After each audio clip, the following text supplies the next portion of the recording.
be a difficult thing to interrupt.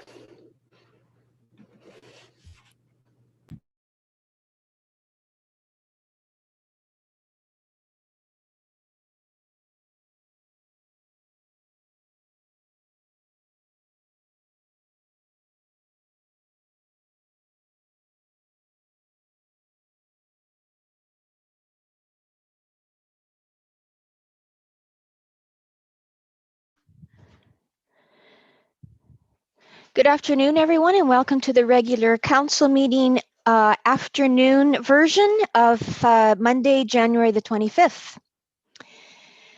This meeting is being recorded live and is streaming on the District of Summerland YouTube channel at youtube.com. District of Summerland. All representations to council, written or verbal, will form part of the public record and be available to the public for viewing electronically or as a written record. Members of the public may access the meeting or participate in the following ways. 1. Watch the meeting live or recorded. Individuals who wish to watch the meeting may view it on the District of Summerland YouTube channel, live or recorded. 2. Register in advance to speak during the meeting.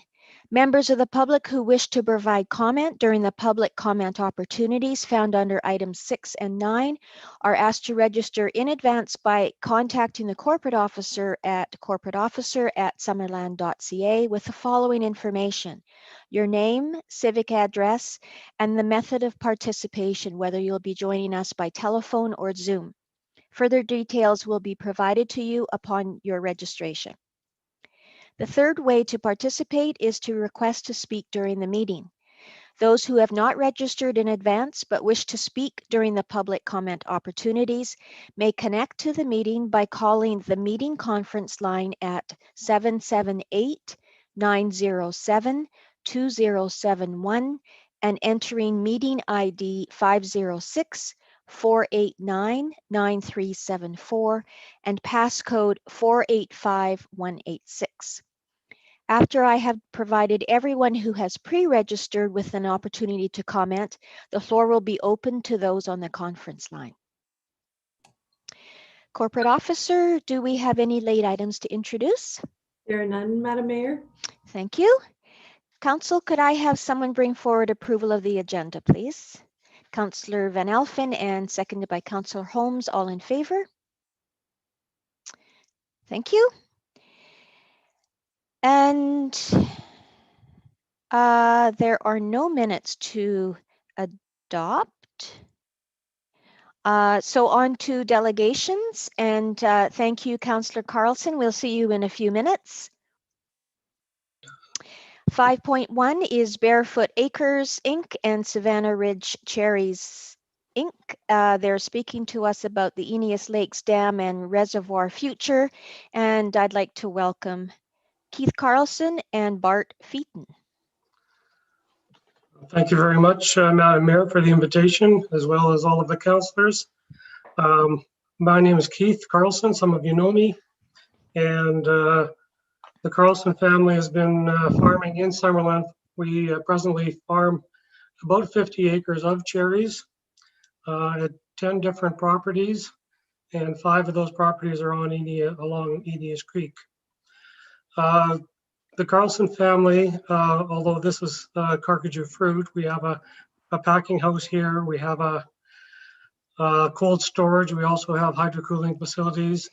We also own Barefoot Acres, which is the actual orchard or the actual property up in Meadow Valley, and it's 163 acres of property.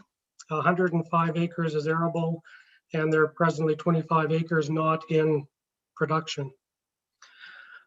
Savannah Ridge Cherries leases 85 acres of the land from Barefoot Acres and has planted 75 acres of cherries. They have 5 acres of that, an additional 5 acres for the storage lagoon and 5 acres for on-site housing. And the operations are owned and managed by Barefoot Acres. We presently have 9 full-time employees, and we hire 60 to 120 seasonal employees housed both in Summerland and at Savannah.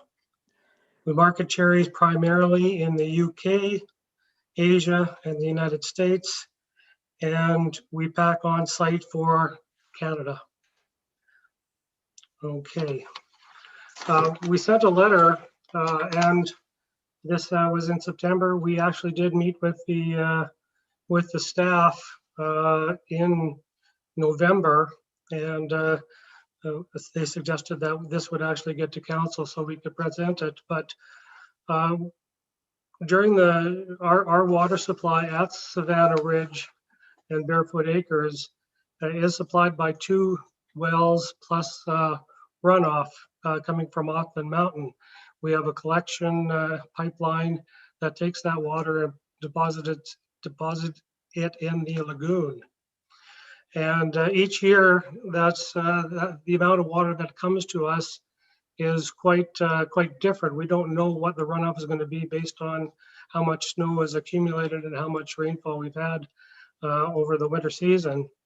And because of this, we're never guaranteed on whether we will fill up our full lagoon on our site, which is 43,000 cubic meters or 43 ml. Because of this, we're looking to supplement that water supply, and the best way for us to do that is try and do that with the help of the Summerland, who has most of the water in the area. Now, our suggestion in order to do this would be to help to supply funding for maintaining the dam up at Aeneas Lakes and the Aeneas Lakes Dam. Presently, according to the staff, there's 148 meters or 1,000 cubic meters of live storage that is never used. They just let the water run in the spillway all the time, and so the actual storage itself is not used. And so for us, it would be really not a very good thing if the Summerland municipality decided they did not want to continue maintaining the dam and actually breaching the dam, which is the other option, because there are 2 options specified in the reports that have been produced for the Summerland municipality. And rather than trying to breach that, we were thinking that it would be much better for us to help maintain it, and in exchange for that, when we require it, to actually pump out of Garnet Lake to up the hill to our orchard, which is about 750 meters away. I think Bart is going to put the picture on here. And so you can see where the lakes are, and you can see where our orchard is located just to the west of Garnet Lake. We presently have 2 ground wells, and we have the licenses for those ground wells, and we have licenses that allow us to take up to 100,000 cubic meters, about 100,000 cubic meters. But this would require us running 12 months of the year in order to do that. Presently, we don't need all that water, and we don't run them that long. Last year, we only ran them for about 2.5 months. And the reason being is that we had filled the lagoon from the runoff on the mountain last season. And so we started that. We didn't actually take any water out of our own storage until about the beginning of July. And that's when we started up our pumps. However, this changes every year. In 2019, we did fill up the lagoon, but just barely. There was no extra, and we had to start our pumps up right away in May. We're presently pumping from fairly deep wells. We're pumping from about 87 meters down right now. And so if we were able to have water from Garnet Lake and pumping from 125 meters, the cost wouldn't be all that much greater than what we already have to do when we're actually pumping. We have basically designed everything that we can not have any water at all from anywhere if we have our reservoir full at the end of July each year, meaning we have enough water to supply the orchard through harvest and into the next season.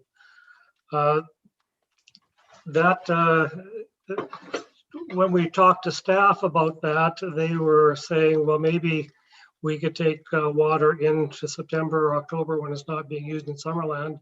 And that's true too. We don't have a problem taking it at that time and filling up our lagoon reservoir and having it full every year at the end of the season. Presently, we don't do that because we have to pump from our groundwater in order to actually fill up the lagoon at that time of the year. We could do that by pumping out of a Garnet Lake, so we were always full. So that's something that could be done as well. Mark? No, I think that's basically the request that we see more from our relation. Yeah, so that's basically what we're putting in council. So in our map, there's also, for anybody that doesn't know everything about the water supply in Summerland, there's a couple of red dots. They should go a little bit higher, but presently out of Eneas Creek and from Eneas Lakes, the Meadow Valley Irrigation District already has a water license. I guess it's more of a sub-license from the municipality in order to divert a fair amount of water from its 500 acre feet is what their license is, from the Eneas Lakes to Dark Lake. And so the Summerland is already doing that for Dark Lakes. They're already diverting stuff for other people to do that. But as it is right now, there's a new law, and it's called the Water Sustainability Act. It was passed in 2016 by the BC government, and it makes it considerably harder to actually get any permission to build dams. And it would be a shame to see that a dam that's already built and a reservoir that's already in place to be lost, because to actually get it back and get that water in place to be used again would be extremely costly. So that's about it for from me. I guess I'm open for questions for any of the councillors. Could you, thank you. Good, thank you. Questions, Council? Councillor Van Elfen.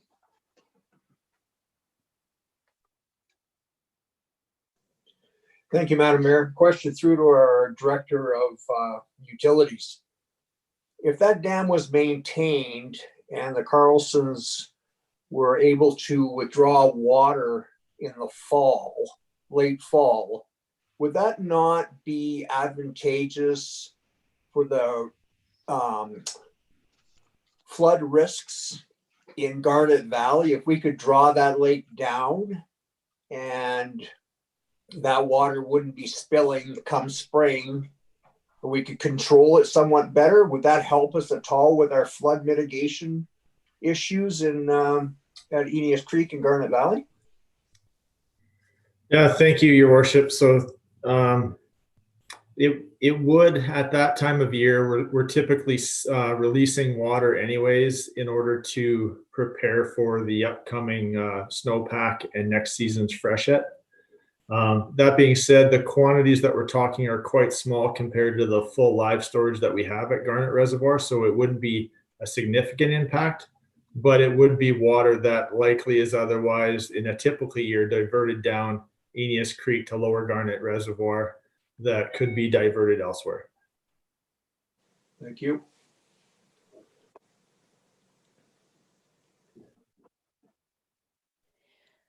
I also have a question. Do the dams require water licenses from the province? Yes. And so are they individual, like per dam? So Isentalk has one, Thirsk has one, or is it a general water license for the district? We've got our manager of water utilities on the line as well that might be able to assist with that. But my understanding is that there are storage licenses that do encompass multiple sites.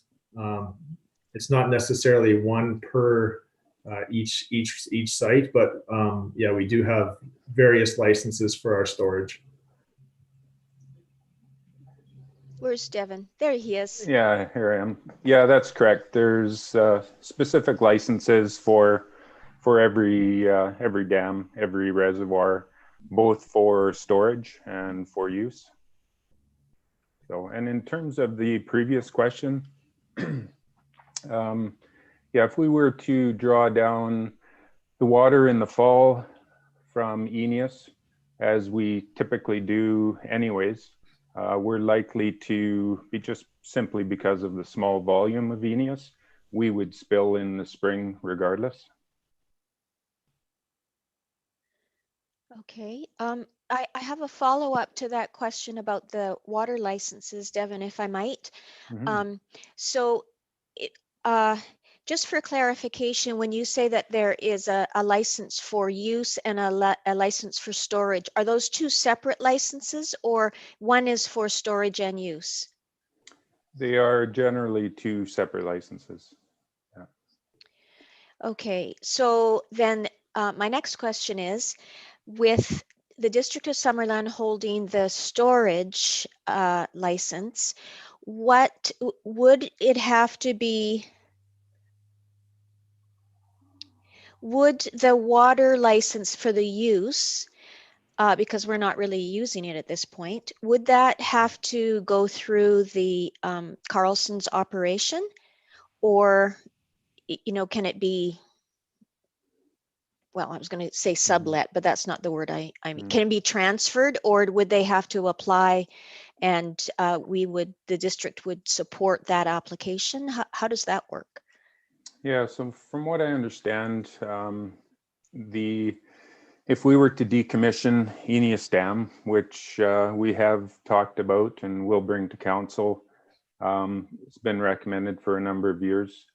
The water would still be available for use in Garnet and in Dark, and basically in every area below Eneas.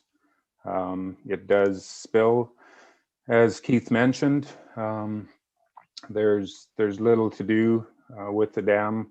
We don't generally operate it on a regular basis, as there is no need for that additional volume.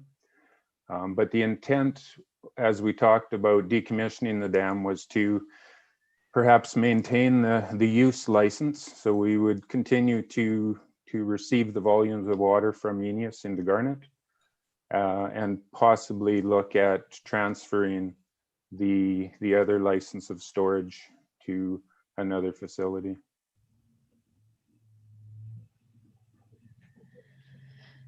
Okay. Councillor, thank you for those answers. I've got another question, but I'll go to Councillor Barkwell first, please. Thank you, Madam Mayor. I don't think Director of Water Utilities there answered your question. I thought your question was more like, if we have the license and then we allocate some of the use of that water to somebody such as the Carlsons who are not in the RDOS, is that just go under our use, or would we have to get some sort of authorization? Is that what you were asking? No? No, but it's a good question. It crossed my mind when you started talking about, sort of the, something analogous to subletting. In any regard,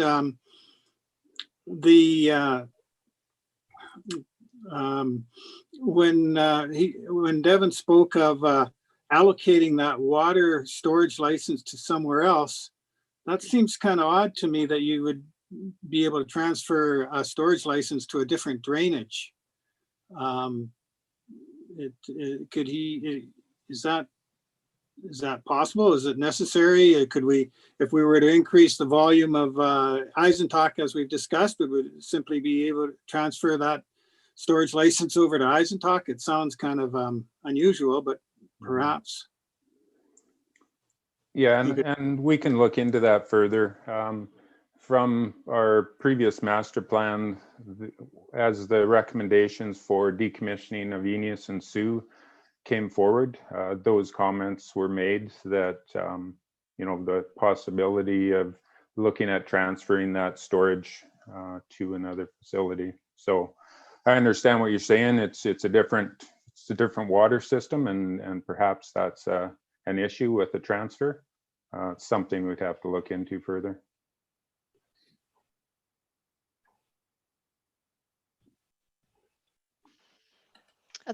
Councillor Van Elfen. Thank you, Madam Mayor. At a previous council meeting, we were talking about the Eisentalk outlet and stuff, and the water, hopefully I get this correct, the water consultant, Mr. Bob Harasco was there, and he says with climate change and different practices in the agricultural industry, with cherries being planted at higher elevations and grapes being planted at higher elevations, that there's a lot of agricultural land that could come into production in Summerland in the future. Is this going to leave us short for water in the future? Yeah, I think there are a number of questions. That's one of them for sure, not knowing what the future provides.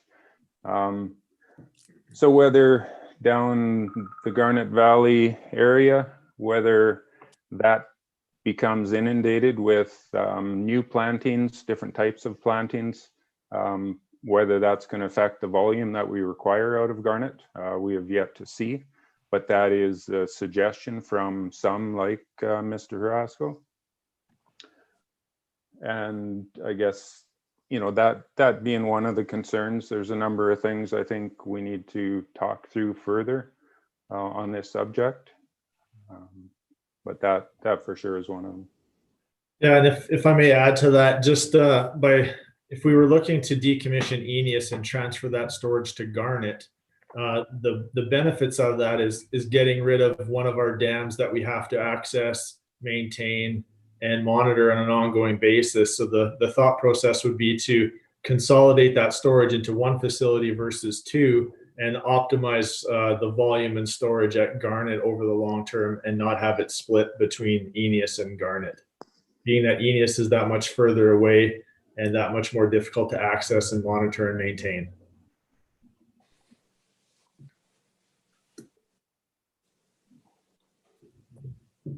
Councillor Van Elfen, and then back to Councillor Barkwell. Thank you, Madam Mayor. So theoretically, if they only required the water, let's say they topped up their reservoirs in the fall, it would still give Eneas all the time in the world to replenish come freshet time. So it wouldn't have any effect if they're only drawing, just if they topped up their pond at that time of year. From Garnet? Yeah, yes. Yeah, typically it wouldn't. Again, it really is dependent on a lot of things and what the future holds. So, yeah, Thank you. For now, it's not an issue.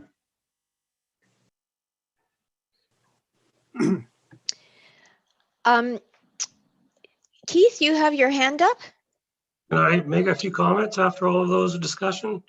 Could I just go to Councillor Barkwell first, Sure, and then sure. there might be something else to comment on after that. Okay. Councillor Barkwell?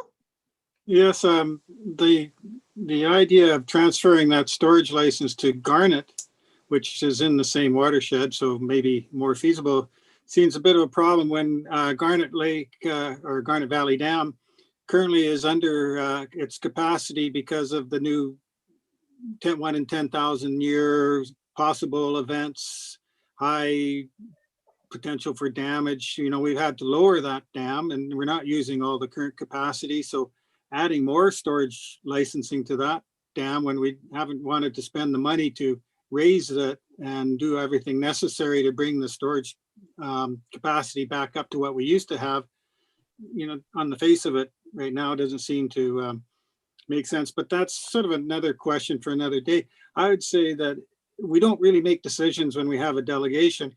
It sounds in principle like there's unused water flowing down to the ocean.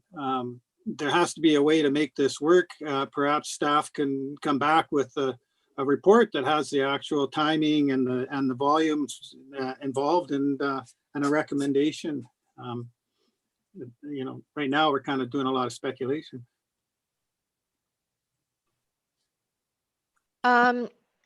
Keith. Okay, just to make a comment on three specific items.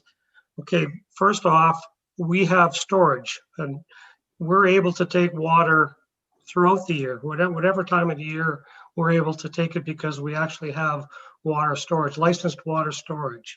Okay, most farms, well, just about all farms don't have that ability. Part of the reason that we've done this is because, again, we want to be a water sustainable operation, and having our own storage makes that possible. Second item is that the sustainability of a crop, the new act basically makes each of the crops or the types of crops that you grow now, so the amount of water that you're able to get is crop dependent.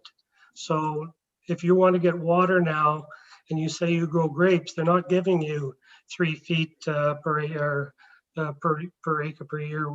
They're only going to give you a quarter of that. And so it's quite different the way they're allocating through the new Sustainability Act. The other thing is that we're going back to the original letter that we wrote in.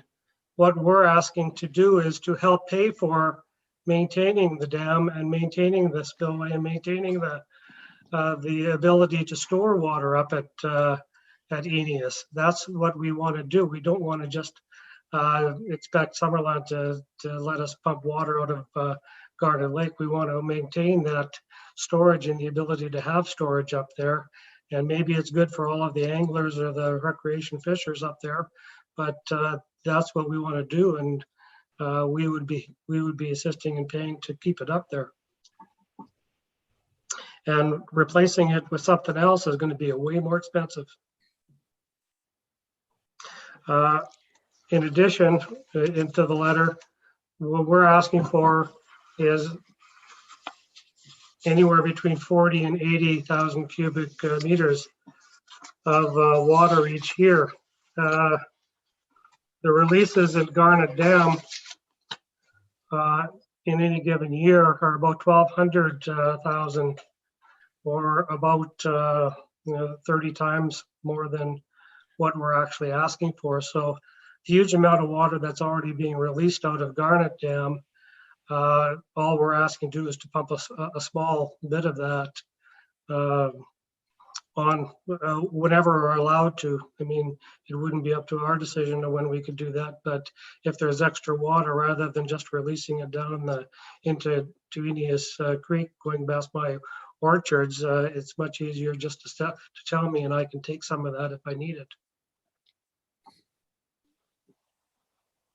And Thank you. That's it. Okay, Councillor Van Elfen and then Councillor Traynor. Thank you, Madam Mayor. Very interesting conversations for sure.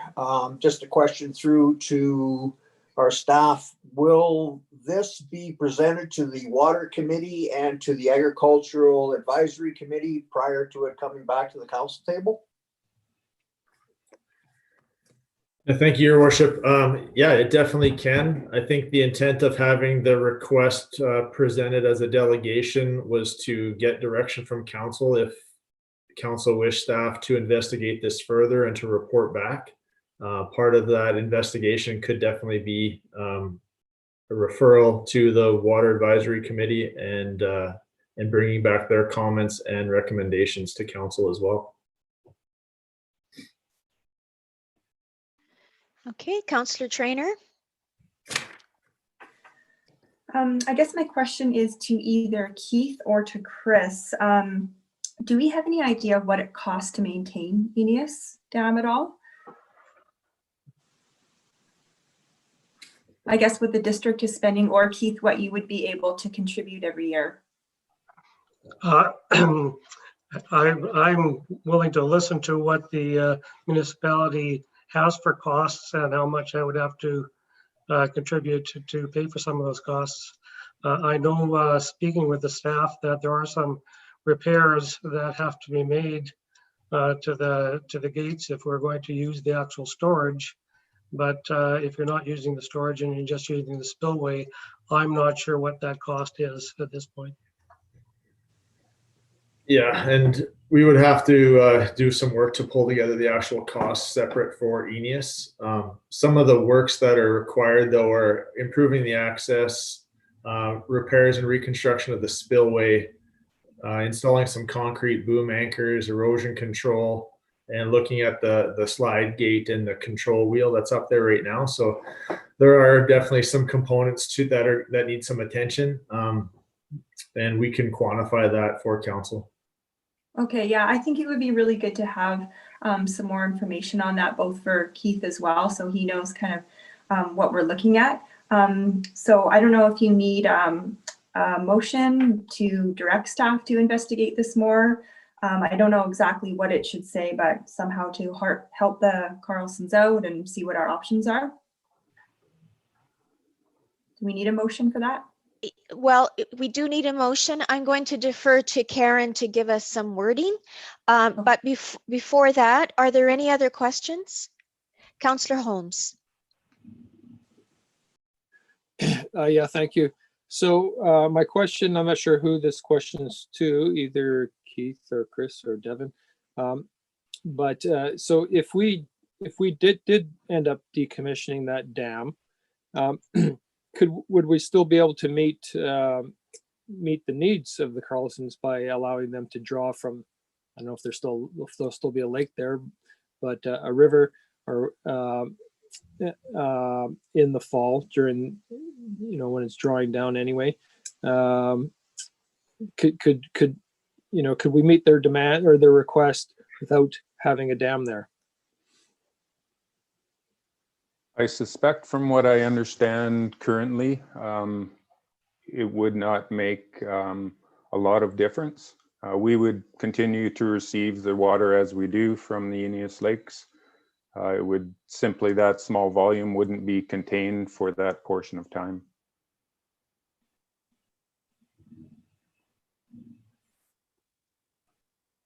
Okay, any other questions? Just to follow up, and Keith, do you agree? Do you see this? Do you see it the same way? This might not So I see it in two different ways here. He's absolutely right. Devin's absolutely right. They spill more than half of the water that comes into Garnet Dam right now is spilled back into Aeneas Creek that goes by my place. So the ability to provide us with a certain amount of water whenever it's available is probably pretty likely to probably be able to do that. Second, if they do breach it, in effect, there's two ways for me to get it. Our orchard is, our property is part of the Meadow Valley Irrigation District. We do not have any allocation though. And so if it is coming out of Aeneas, an additional amount headed towards Dark Lake would be another way of doing it. Then I don't have to pump up the hill. But I prefer it to know that I'm going to get it. I would prefer to actually pump from Garnet every year when available. But I still do need to know that I'm going to get to fill up at least 40,000 to fill up my lagoon once every year from it, especially in a bad year, if there's no runoff from the mountain.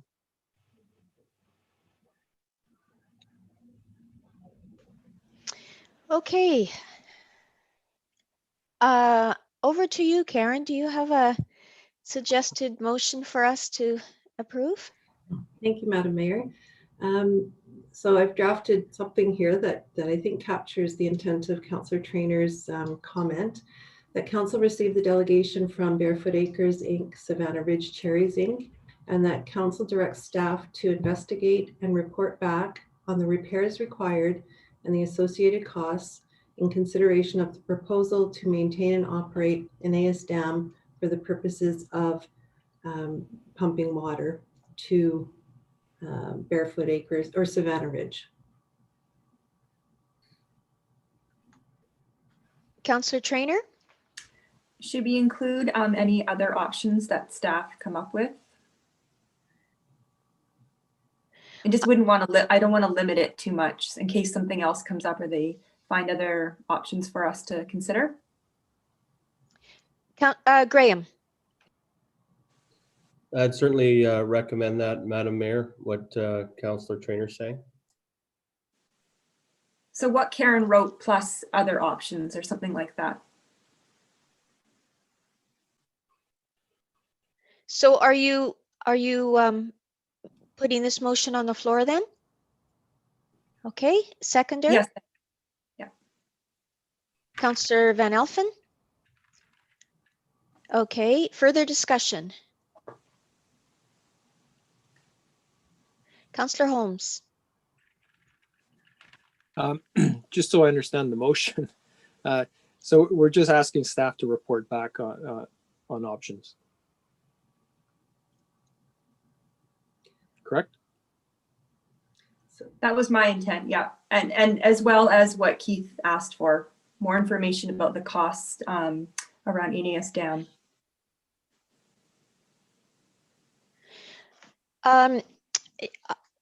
I would like, for this report that's coming back, I would like it to provide a fair bit of information about what it actually means to decommission a dam. It's kind of, to me, it's kind of like, you know, the separatist movement. Well, Quebec is separating from Canada. Yeah, well, they're actually not separating in terms of geographically. They can't do that. So I want to understand what decommissioning means. And I'd also like to know if we proceed with decommissioning, if there are, if that means that we no longer maintain that, and if that's the case, what kind of risks we might be looking at. Also, Devin mentioned a number, well, one of you mentioned a number of repairs that need to be made on the dam, and I'd like to know if those are related to dam safety issues. So I guess giving us at least, you know, I don't know much about dams, except I know that they hold water. So that would be really helpful for me in getting that information from the folks that know. Thank you. Any other discussion? Councillor Van Elfen. Thank you, Madam Mayor. Just to make sure that the Water Advisory Committee and the Agricultural Committee have a chance to comment on this prior to it coming back to the council table, Madam Mayor, please. Okay, I see Chris and Devin writing, so that's good. Anyone else? Okay, all in favor? Any opposed? Okay, that carries unanimously.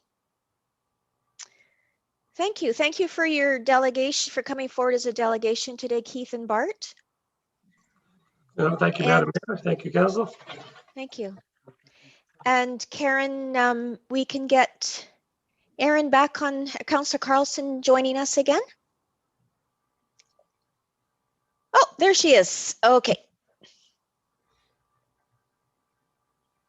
Good. Welcome back, Councillor Carlson. So we'll move on to the first of two public comment opportunities. Madam Mayor, there's no one on the line at There's, this time. okay, thank you. I was just checking my list and I don't see anyone there either, so that's good. On to item 7, the first of several business items. 7.1 is the Summerland Community and Health Center Needs Assessment Final Report. Lori.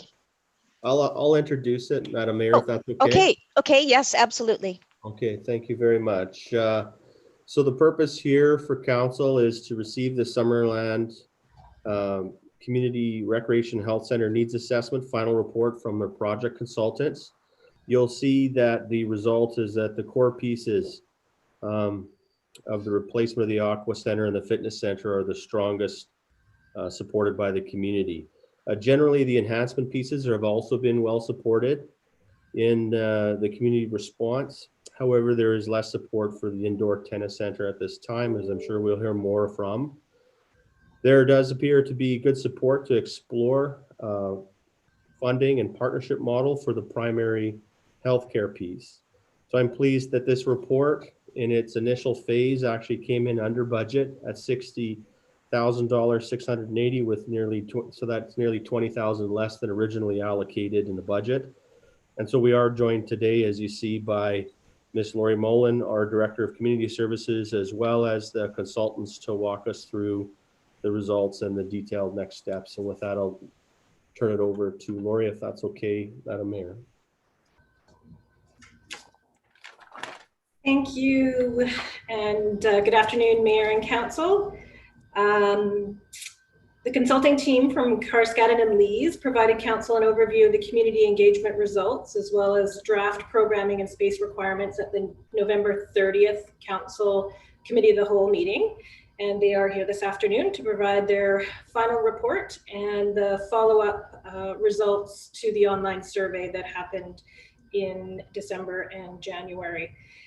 I'd just also like to add that we have a subgroup of the project steering committee that are meeting this week to gather more information on the primary healthcare center funding sources and operational models, and how the not-for-profit society that was formed to support the establishment of community healthcare clinics in the South Okanagan, how that could play a role in this project. And the members are also revisiting the primary care space requirements to determine if the facility size might be able to be reduced as a cost savings. So with the milestones of the community engagement process and the needs assessment now complete, staff will return to Council at a future meeting to highlight upcoming project milestones and timelines, and to gain input from Council on the project scope and the next steps. So with that, I'd like to call upon Glenn Stokes, the project architect, and he will be presenting the final report, and he will also be available for Council to ask any follow-up questions. So over to you, Glenn. Thank you, Lori. I'm going to share my screen, and I trust everyone can hear me okay. Lori, yes? Okay, good, thank you. Thanks for having us in this afternoon. Just briefly, I'd like to say some thanks for letting us work on this project close to our heart, and it was very interesting and exciting. And we're pretty proud of the results and the turnout from the community of Summerland. And a special thank you to Lori, who was with us every step of the way, providing her contributions and guidance. So thank you to Lori. I'm going to share my screen. I'm going to do that now.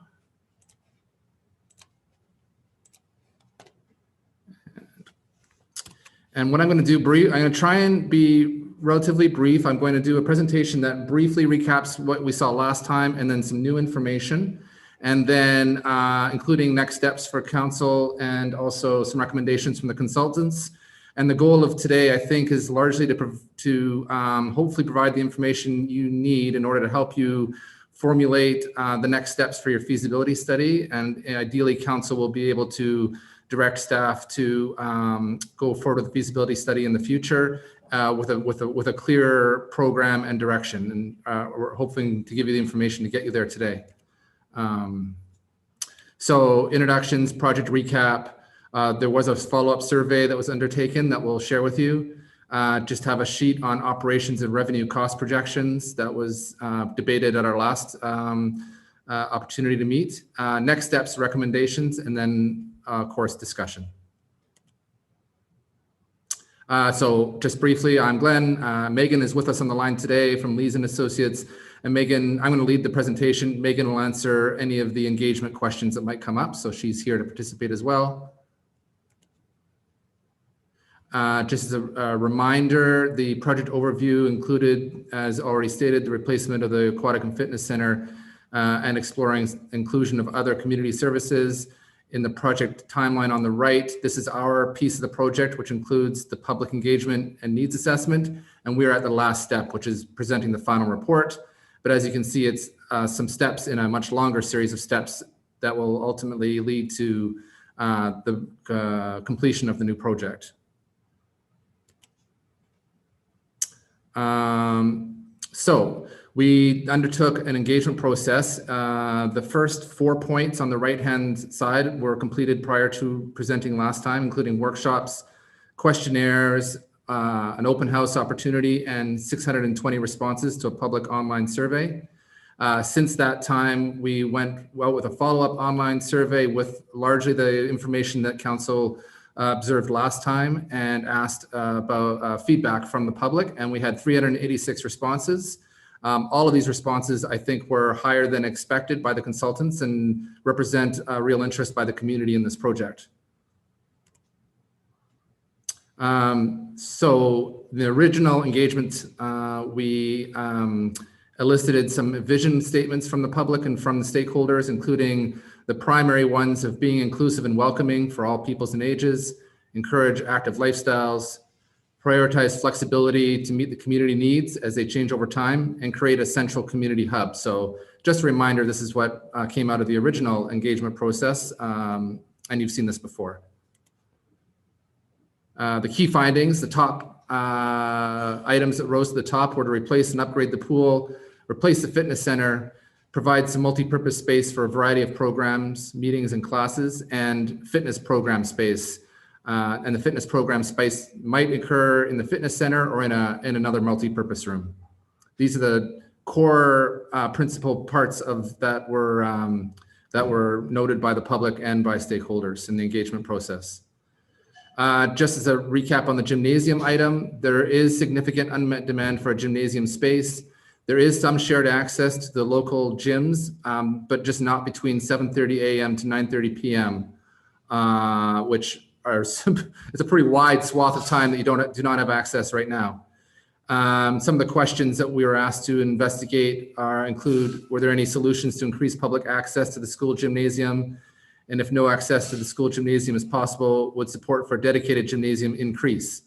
I'll just briefly say that there does not appear to be opportunities to get better access to the school gymnasium that we've discovered to date.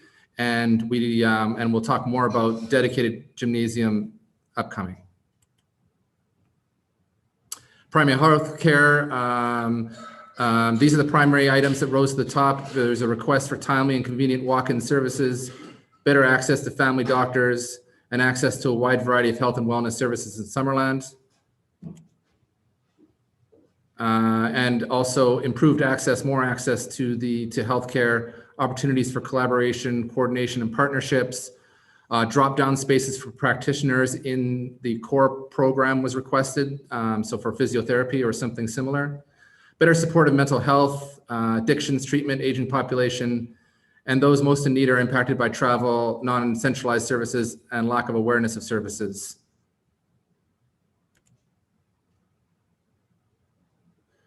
So the overall strategy, and again, this is what you largely saw last time, was to illustrate a core project, which is in pink in the middle, or peach color, and it is what consultants have recommended as the core project that you consider as the sort of the minimum project to move forward with that meets the greatest kind of the highlighted demands, including, of course, the aquatic center, the fitness center, and multi-purpose spaces.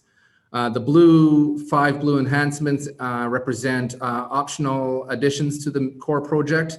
And I just wanted to point out that sort of as a consultant's point of view, we've given you, the council, a range to consider and to move forward with. So council may select to simply go with the core, or they may select to go with all 5 enhancements. And all of those choices, or any of the in-between choices, are supported by the consultants and supported by the report. So it gives you a chance, I think, to fine-tune the project that best meets your community. So we'll talk more about that as we go forward. So we did a follow-up survey. We shared that all that previous information.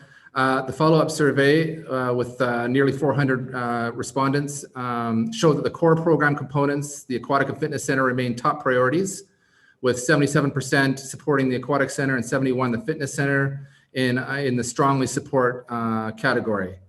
The other core program elements were supported or strongly supported by the majority of respondents. So there's a wide support for the project in the community. Support for the enhancement programs were slightly lower than the core, but the majority of respondents indicated they either strongly support or somewhat support expanding the pool to 8 lanes, community gymnasium, licensed childcare, which are those 3 enhancements. The indoor tennis center element was an outlier, with more respondents indicating that they strongly oppose or somewhat oppose the inclusion than indicating they strongly support or somewhat support. So it was the least supported of the 5 enhancements.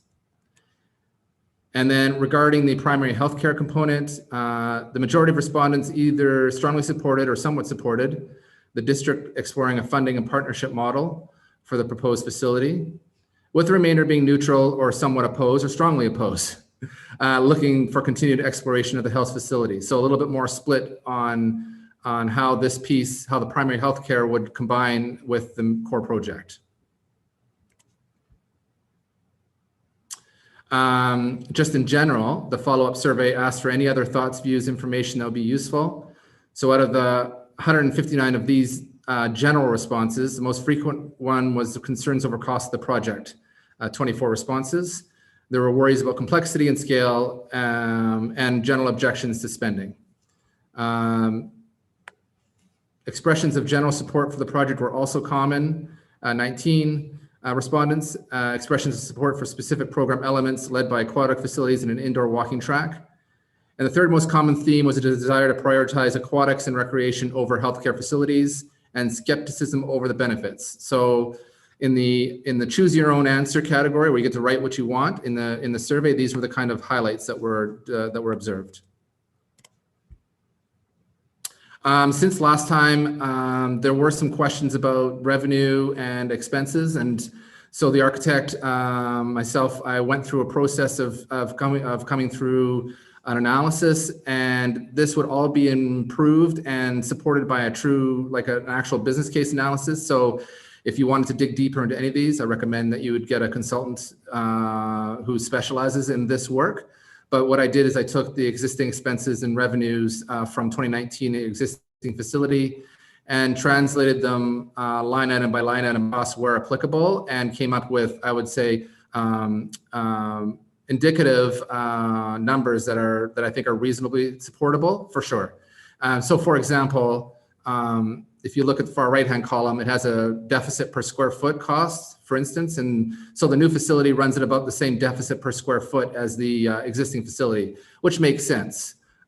So in total dollars, it'll be more to run the new facility. So that's how that works. The additional lanes would run at a deficit as well, which makes sense because it's expensive to run aquatic centers. So that's minus $28 per square foot. For my purposes, I assumed that there was no revenue or deficit for the primary healthcare, as I presumed or might guess that a lease would be in place to cover those costs. That we'll talk about that separately as needed. And then the last 3 all have their own relative operational deficits, which would make sense as they are community projects that run at the expense of the taxpayer in order to provide them for everyone. So I can dig into this if there's questions. Let's keep moving on. So here's our recommended next steps that you would undertake over the next while before you went to your feasibility study. So milestone 1 is receive the report, which we're undertaking today. And then the subcategory will be for council and staff to review conclusions and recommendations, and then note questions and write them down for the next consultant team, or feel free to have Lori ask me these questions as we go forward. If there's anything that we don't capture, just make sure it gets recorded for the next phase is what I'm suggesting. Could I just interrupt you for a moment, Glenn? May. Council, I can't see everyone, but does anybody have questions to this point?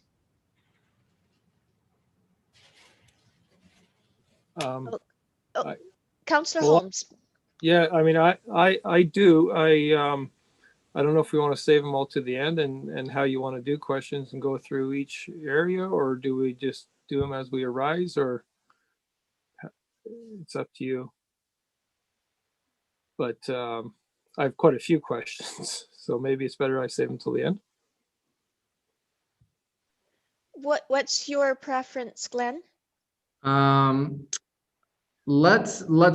me see if I can, if it's all right, I think I'll just finish off and then I'll have presented the entire package and then we'll go through the questions. Some of the questions might be answered as I go. Okay, sounds good. Thank you, Mayor. Thank you. There we go. Just the next step I'm recommending is to try and do your best to determine which enhancements should be included and if any can be eliminated or deferred to fine tune your feasibility study, which is your next step. So your choices for the primary healthcare, the childcare, the gymnasium, the tennis center, you could separate them, defer them, have them as phased options. I just would note that the competition lap pool, you wouldn't be able to defer that project as a separate project. It would need to be built at the same time as the main project just for reasons of simplicity. The next step, 1.3, well, of course, if you may feel as if there's more information required. Certainly the primary healthcare is likely undertaking an operational model, governance strategy, business plan process. So you may choose to undertake that process before you're able to make a final choice there. And as we know, the childcare study is due for completion March 2021. That also may affect some of your choices as you go forward. So if there's any more information, you would want to receive that. 1.4, I would recommend that council undertakes a discussion of capital costs and referendum strategies.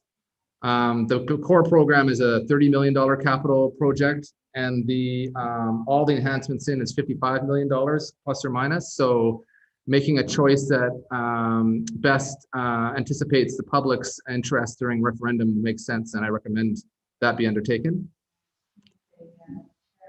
And then 1.5 would be to determine how the feasibility is to proceed and choose which enhancements are to be included, could possibly be included, or might be included as a future phase. And then if you could perhaps identify those for the feasibility study, you'll get a much tighter feasibility study with some good answers for you. And then 1.6 is go ahead and issue an RFP for the feasibility study. And I'll just rip through these last ones. Of course, you'd undertake the feasibility study, then subsequently undertake a referendum. When you're successful, you can proceed with detailed design and then go for construction. These are all falling within the major steps that was outlined in the major project. And if you indulge me, I was asked to kind of come up with some recommendations. So these are my recommendations, but I would like to reiterate that the community, you know the community better than I do, and it is ultimately your project. So we can debate and discuss, and you're welcome to disagree with me as well, and as long as you feel comfortable in where you want to proceed. So I recommend proceeding with the core project, which meets the main programmatic and need requirements of the community that we've discovered. My recommendation is to not proceed with the extra 2 lanes. I have a long list of pros and cons, but maybe I will just proceed through and then we'll see where the questions lie. And if that comes up, I can walk through that with you. The primary care project, I had recommended that you proceed with this project if you like, but separate it and do a simultaneous study, which would perhaps allow each of the 2 projects to stand on their feet alone and not necessarily weigh down the other. Perhaps they get joined, perhaps there's space for them on the same site. Also, perhaps they get built at different times. So I think separating this project might make sense.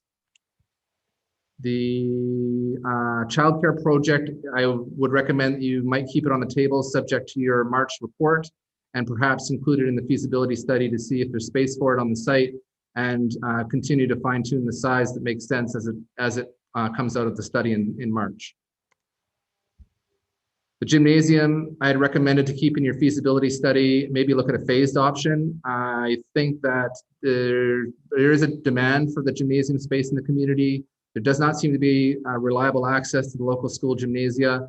And I think the amount of programming that can undertaken in a gym is a high level. And therefore, I think my opinion is it should be kept in the project and considered in the feasibility study, or at least considered as a phased option. See if there's site space for it. And then finally, I recommending deferring the tennis project to a different project or a different time. It's received the lowest level of support in this resurvey. And I think perhaps you might consider this project as being another project at a separate time. And that's the end of this presentation, which again, here's the summary of my recommendations up for debate and questions that I think are going to follow at this time. What I'll do is I'll stop sharing and I'll pass it to Mayor Boot. Thank you for your time. Thank you, Glenn. Good thing we had those slides in advance. You went through it very quickly, but that's good. No worries. Not at all. That gives us more time to have a more fulsome discussion. So thank you. Let's start with you, Councillor Holmes. Thank you. I'll just ask one or two, and then you can go on to somebody else, and then because you'll always be coming back to me. Okay, just go ahead. Yeah. Thanks. So I was just wondering, you mentioned that for the core project, that the deficit per square foot will remain roughly the same as what it is now. And I'm trying to understand why that's the case when you also say in your report that you expect to reduce utility expenses by 25%. And in the Stantec report from 2018, it talks about how that existing facility consumes 86% more energy than an average swimming pool was, and that was kind of one of the reasons that we needed to replace that building in the first place because of the costs for operating it. So I'm just wondering, why we're not seeing kind of savings in the operations of a new facility. Thank you for your question. My rationale was based on two items. So there was a savings on energy, to be certain. So that worked in the category of saving money. I was a bit conservative in the concept of if you doubled the building, that you'd have twice as many people coming to visit directly. So the revenues did not, my estimate on revenues did not simply increase with the square footage. I was cautious about expecting that many more residents to come directly to the aquatic center directly. Yeah. So that's why the revenues didn't jump up and overtake the savings and expenses. Okay, and just another, if I may, what percentage, how much larger is the core project to the existing,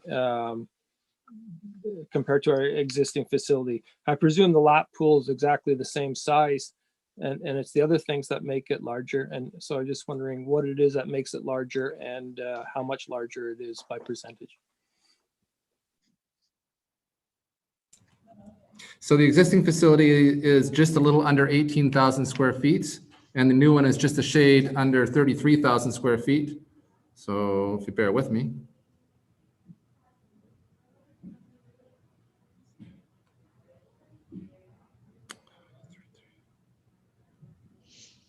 So divided by 18. So it's 83% bigger.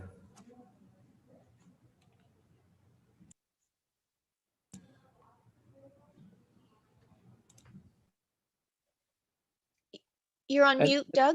Yeah, thank you. And so it's not the lap pool that makes it bigger. So is it, presumably, right? The lap pool is the same size. So it'd be the leisure pool and maybe the multi-purpose rooms, and that the change rooms are bigger. Is that what makes it larger? Thank you for your question. Yes, the lap pool is the same size as you have today, and everything else gets bigger fundamentally. And then we're adding the leisure pool, which you do not have today, and then 2 multi-purpose rooms. So that's where the real change happens. Okay, I'm going to go on to another councillor, Councillor Traynor, and then Councillor Carlson. This question is for Glenn. Glenn, you had mentioned that you had a list of pros and cons for adding 2 more lanes. I was wondering if you could just briefly go through those. Thank you for your question, Councillor Trainer. Yes, so here is my list. So why would you choose to add the 2 lanes? First of all, it is supported by the community and specifically by the swim club. So if I think you'd have a lot of support, and certainly the swim club would be in support of that choice. So you get their support. You would be able to host more or regional competitions and provincial competitions with more ease and grace for certain. And you would have more programming opportunities as well. So you could imagine having 2 to 4 lanes open for lane swimming and still have a huge section for aquafit or other kinds of swim lessons and so on. So your programming opportunities also increase. Those are the main pros. The challenges are, as you've seen, there's a capital cost. So that just is what it is. There's operational costs. It will be, even including sort of revenue from swim clubs and swim competitions, I still believe that there'll be a deficit operation for that. The Okanagan already has a number of 8-lane plus pools, including Penticton, H2O, and YMCA. So even if you built an 8-lane pool and thought you might do some provincial and regional competitions, you might have to wrestle it away from some other folks as well. And as a community running from Penticton to Kelowna, half the pools are 8 lanes or bigger already, which suggests that you're well served as a larger community by larger lap pools. And of all the pools built sort of in British Columbia in the last 15 years, I have a list. There's Killarney in Vancouver, Fred Randall in Coquitlam, and Vanderhoof, which we completed in the north. Those are all 6-lane pools. There are Hillcrest and in Vancouver, Guildford, in Surrey and New West, and there's Crystal in the island, and there's Vernon. Those are all planned to be 8-lane pools. So that if you did an 8-lane pool, you'd be in that category. And then there's a couple of 10-lane pools, including Penticton, but also the new one in North Van and one in Surrey. So that is to say, I don't think there's a wrong choice between 6 and 8. It falls within the category of all pools in British Columbia. And that's my summary. Can I ask a quick follow-up question to that? Yes. For communities of our size, though, do you have an estimation of how many have 6 lane pools versus 8? Because a lot of the ones that you mentioned, like Coquitlam, I mean, they have multiple pools there, whereas this is the only pool that we're building. So I just want to make sure we get it right. So if you have a statistic on other communities our size, what they do. Councillor Trainer, thank you. I can get some more information and share it with Lori and pass it up. Yes and no. It's tricky to find that information. So Vanderhoof is just ever so slightly bigger by population than you are, and so that's a pretty good benchmark. And the pool that is recommended here is the same that we did up there. And I can find some others, but typically 6 lanes for a community of your size is appropriate. And I have a whole file of data on swims per capita per year or visits per capita per year based on square footage of water. And no matter which pool selection you make, for the community of Summerland at about 12,500, you are well over the average, the considered average of opportunity for water. So that isn't to say you're overbuilding, because I think it's an appropriate size, but I don't think you should feel as if you are going to be underbuilding by choosing a 6-lane pool. Again, I can track through my data with Caleb's help, and now I'll report back to Lori, and if it goes forward, it can with that information. Okay, great. Thank you so much. That's helpful. Graham? Thank you, Your Worship. I'll just, if I may, add some comment through you to Councillor Trainer's question as well, or observation perhaps is what it is. It's the size of the community it is today, but also the size of the community of the future, given these assets do last a long time. I think Lori would have the accurate number of the age of this facility, which I don't have at my fingertips, but it does show you that if they're well maintained, they can last a long time into the future. And with the growth of the community, it could be that we wish to, in some future state, have to have 8 lanes. Of course, once the facility's built, a lot more expensive, if not impossible, to sort of add those lanes at that time. So as the consultant had mentioned earlier in the presentation, the time would be now if council had a desire for those 8 lanes. The big thing there from my own perspective, just offering insight from some of my past experience on the tourism side, when you get to the 8-lane pool and being able to potentially attract now or in the future those provincial competitions, that gets into what you call your sport or event tourism category. And again, the standard from an international perspective for tourism is travel for business or pleasure, one way, 40 kilometers. So in other words, an 80-kilometer round trip. And that brings people in who then are using things like the gas station or the restaurants or other sorts of values that you get this economic generation that could very well, you know, if we did a proper economic impact study, you might find that it more than easily offsets the operational expenditure of having those 2 lanes into the future. So just some comments and perspective from my own view and lens. Thank you, Graham. Councillor Carlson.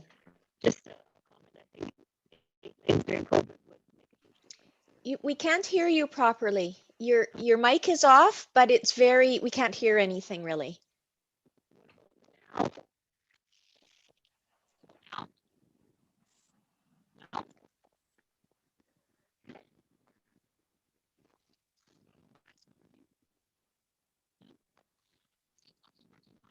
Are there other questions of council while we're trying to sort this out?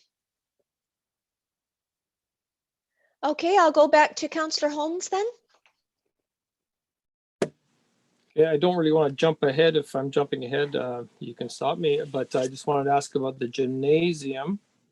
And so you mentioned that there's significant unmet demand for gymnasium space.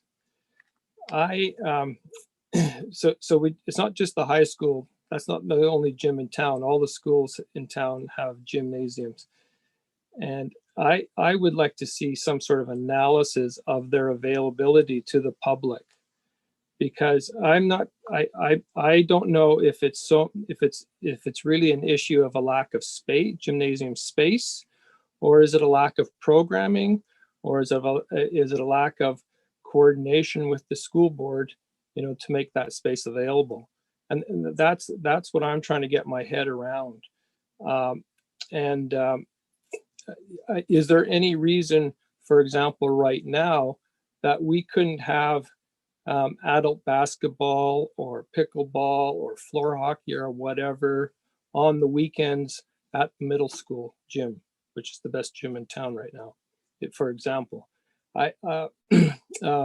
There's been a Friday night drop-in volleyball at the middle school going on for years, for many years. It's been community organized, and but dealing with the school board became a bit of a hassle, and attracting new participants as other ones aged out became more and more difficult. So it was too much for the community to organize themselves, and I suggested they approach the rec department and make it a municipal program, advertise it in the rec guide and whatnot, and they've done that, and it's been really successful. I mean, up until the pandemic came along, it's been really successful. They've got all kinds. I think the number of participants have tripled, and it's a really good now municipal program. So it's just who's going.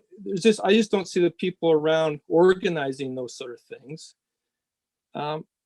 So that's my question: is it really unmet demand for gymnasium space, or is it unmet programming and unmet coordination with the school board? And I really is it possible to get some sort of analysis of what's available out there and how the public can use it when the times are available for public use? Lori? I'll jump in, Glenn, if that's okay. Thank you for the question, Councillor Holmes. I think the challenge that we're finding as the Recreation Department and the user groups trying to get into the school gyms is that first priority is always the school activities and the students. And we find that in the high school and the middle school, there's a lot of activities happening in the evenings and on the weekends with tournaments. And Friday nights is probably the best time we can get in there. But we do get bumped on a regular basis when there is a high school basketball tournament or a high school or a middle school volleyball tournament or other activities happening. So it's inconsistent access, and it's really hard to plan a long-term program, especially on the weekends and the evenings. We have fairly good access to the elementary school gymnasiums because they tend to have less activities after schools and on weekends. However, they're small gyms and they're not particularly well set up for a basketball program for adults. So we do get some access, but we feel from what we're hearing in the community that it's not enough access to meet the needs. We could reach out more and get some dates and times, but that's in general terms. So that's my response on that. Thank you, Lori. Did you have a... Does this work now, Tony? Oh, yes. Madam. I just wanted to check with Councillor Holmes to see if he has a follow-up question. You're okay, good. Okay, Councillor Carlson, that's much better. All right, Brad just came to help me, but it appears to be working. So my first comment is during COVID times, 8 lanes would be invaluable in this pool, in this town. People are just all over lap swimming right now. My question is about the leisure pool. What kind of programming happens in the leisure pool? Does Recope go in there? Kids swimming lessons? What kind of things? And do you need more lifeguards on duty when you have more water? Is that something that's taken into account as well? Thank you for your question, Councillor Carlson. Leisure pools are really, in the modern aquatic center, the heartbeat of the heart of the aquatic facility we found. It's really per person or per square foot, you'll get the most use of square foot of leisure water. So that's that. And what is it? So what is the components of leisure water? Firstly, it has a different temperature than lap water, so it's typically warmer water. It'll typically have a variety of fun, shallow water, obviously for younger people and for toddlers and kids. A beach entry typically, so there's a fair bit of water that's quite shallow. There's some water that's fun, usually a lazy river, and then there's some water set aside for physiotherapy, or usually seniors will do laps if you set it up correctly, and swimming lessons, of course. And the lazy river is both fun for adults and kids, but also you'll find at 6 in the morning, you'll find 2 seniors walking in the opposite direction doing their physio in the lazy river. The leisure pool also gets to be an area where the design team and anyone participating can have opinions and modulate it to what they would like during the design phase. So it can be quite regular for swim lessons, or quite irregular and crazy and fun for just for kids. But it is extremely popular and useful for a huge variety of uses. Designed well, the aquatic center will only need the number of guards as kind of required by the Health Act. So the more you build, the more lifeguards you'll need. And if you're smart about it, you won't make blind corners or funny things around edges so that you need to hire an extra guard just to go poke their head around the corner. That would be, pardon me, the ideal. In my revenue and cost projections, I simply took the amount of water and against the aquatics payroll and made a multiplier. So that's been accommodated in that piece as well. Okay, thank you. So really, if you have a proper leisure pool, the amount of space now available in your lap pool throughout the whole day is significantly higher than we currently have, because right now all school lessons and swimming lessons and Recope and Aquafit, everything happens in one pool, whereas a lot of that would be then in leisure, which leaves more lanes for lap swimming. That's where I'm going with that, I think. I did not pick up on your thread there. Thank you. Yes, it's absolutely true. And you'll find if you're able, well, I'm sure you visited, many people have visited a number of larger aquatic facilities, and typically if you count heads, you'll see all those leisure swimmers in the leisure pool and the lap swimming, and or aquafit is quite open. Thank you. Okay. Councillor Holmes, do you have another question?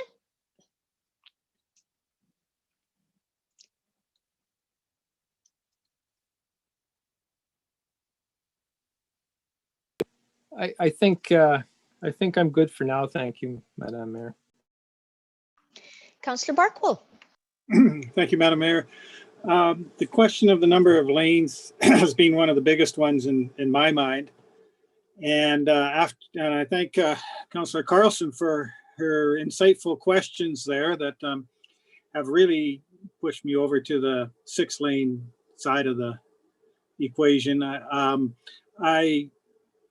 I don't remember the additional building costs for those 8 versus 6, or in the operational costs exactly, but I would have to view with great skepticism that any additional swim tournaments and such would be sufficient revenue to the community, and then resulting in sufficient tax revenue from that sort of income to ever pay for that. So with all due respect to our CEO Stat, I would want to see some studies before putting a lot of weight on that part of the balance, so to speak. My question part of things is the next step is a feasibility study. What would that exactly entail, and what would we have from it, and how big of an endeavor is that? What is that supposed to look like? Thank you for your question, Councillor Barkwell. I'll answer part of it. Maybe Lori will answer the how it fits into the larger process. But so at this time, what we have offered for you is the engagement process and a needs assessment, so that we hope that you have sufficient support illustrated from the community for the decisions you're about to make, and also giving you some project outline. The feasibility study is really what you need, frankly, for your referendum. So you're going to work through a process with your next consultant to choose a preferred option and program, which is a size, and all the parts that go with it on a preferred site. So there'll be a site fit analysis on a number of sites that presumably are available. And at the end, you'll have a preferred project, maybe with some phasing options, a price that is done by a quantity surveyor at a higher level of detail than has been provided so far, and a site and some drawings that support all those things, and all of the parts required for your referendum that you can proceed with confidence to go to referendum, illustrating what you'd like to do and how much it'll cost. So your ask ideally will be well tuned to what you actually need to build the project. So council really has to make a firm decision on what this project will look like, so that they can then do their feasibility study on what council has decided, you know, all the aspects of it, 6 versus 8, size of the swim pool or whatever, the leisure pool and things like that. If I may, yes. So certainly by the time you go to referendum, you're going to want to have a fairly clear project in hand. So at the end of the feasibility study, you do want to make a clear choice. Again, some things might be phased choices, and some things might be simultaneous choices.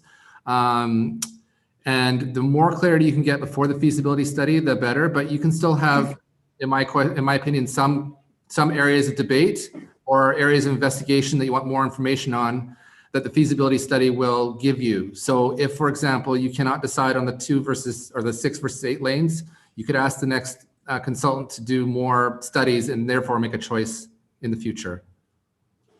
All right. Thank you.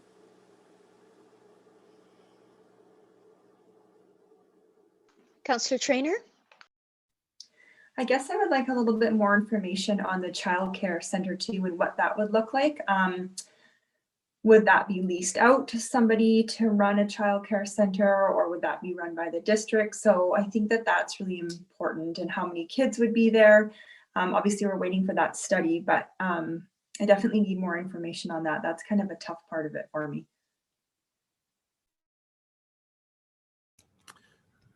Thank you, Councillor Trainer. I think my recommendation would be to obviously, as a council, receive that upcoming report and see how it guides your choices. And I think if it's still by the council and staff is supportable to include in this project, I would task your feasibility study to find that answer for you and report on what the right size and how it operates as part of the feasibility study.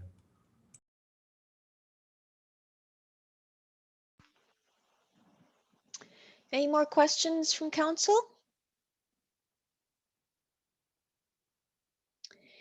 I'm not sure if you can answer this question, Glenn, or perhaps Councillor Van Alphen, because of his relationship with the school trustee, is better able to answer it.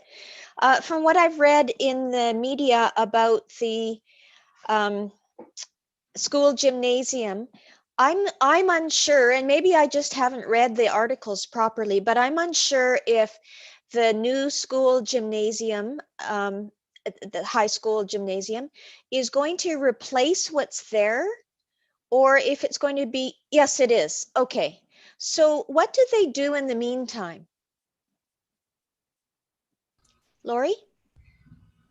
They are looking to demolish the existing and then rebuild on the same similar footprint. So they will be using access to the middle school and the other schools for their activities, or doing outdoor activities, but they will not have a gymnasium for their use for probably 18 months. Okay. So hearing that, thank you for that, because I couldn't really understand. Then the question that we originally had was collaborating with the school district with the gymnasium. So that definitely is off the table. And then hearing, of course, about the needs that have been identified by the community in needing more access to a community gymnasium.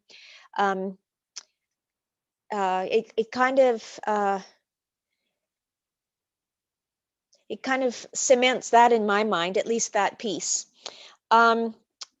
That's the only question I had, though, about how the gymnasium piece would work. So that it's good to hear that. Thank you, Lori. Anybody else have questions? Councillor Holmes. Yeah, thank you. I guess this is more for us to decide, but I'd like to get the consultants, I guess, opinion on this, so to speak. When moving to the feasibility stage, I think it's fine to work out what our preferred options are and what our project is. But one thing we can't get away from is the cost and what our taxpayers are prepared to bear. And so I guess you know, at what point do you say, okay,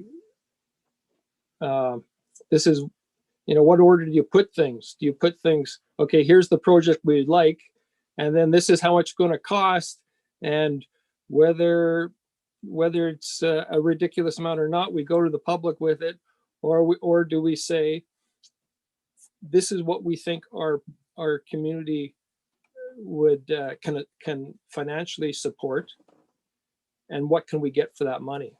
And there's two different two approaches to it, right?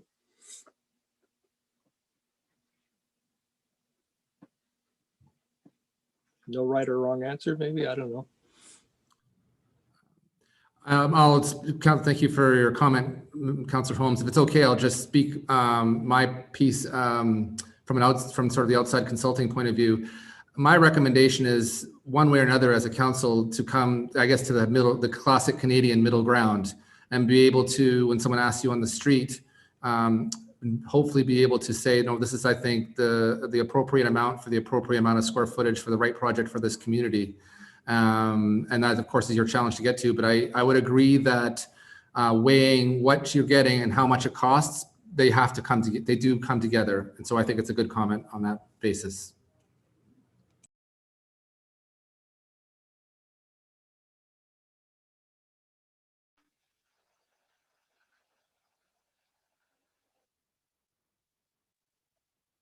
Anybody else?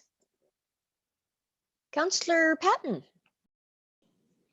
Thank you, Madam Mayor. Yeah, I like the direction that Councillor Holmes is going on because we're looking even at the core building at $30 million. And I guess the feasibility study, and correct me if I'm wrong, we could then revert back, I guess, to the Stantec estimates that we had for renovation back in November of 2018. And I guess nothing's saying that we couldn't, during the feasibility study, say, okay, well, look, it's going to cost us 30 million to this core, this core pool.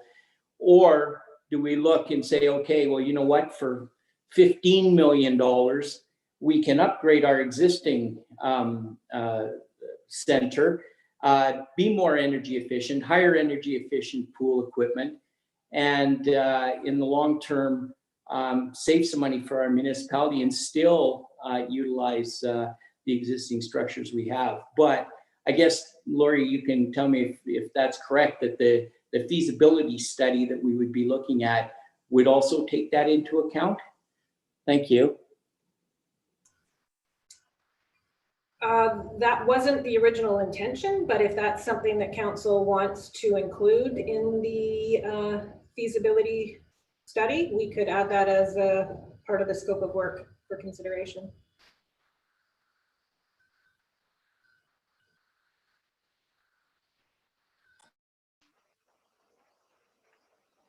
Anyone else?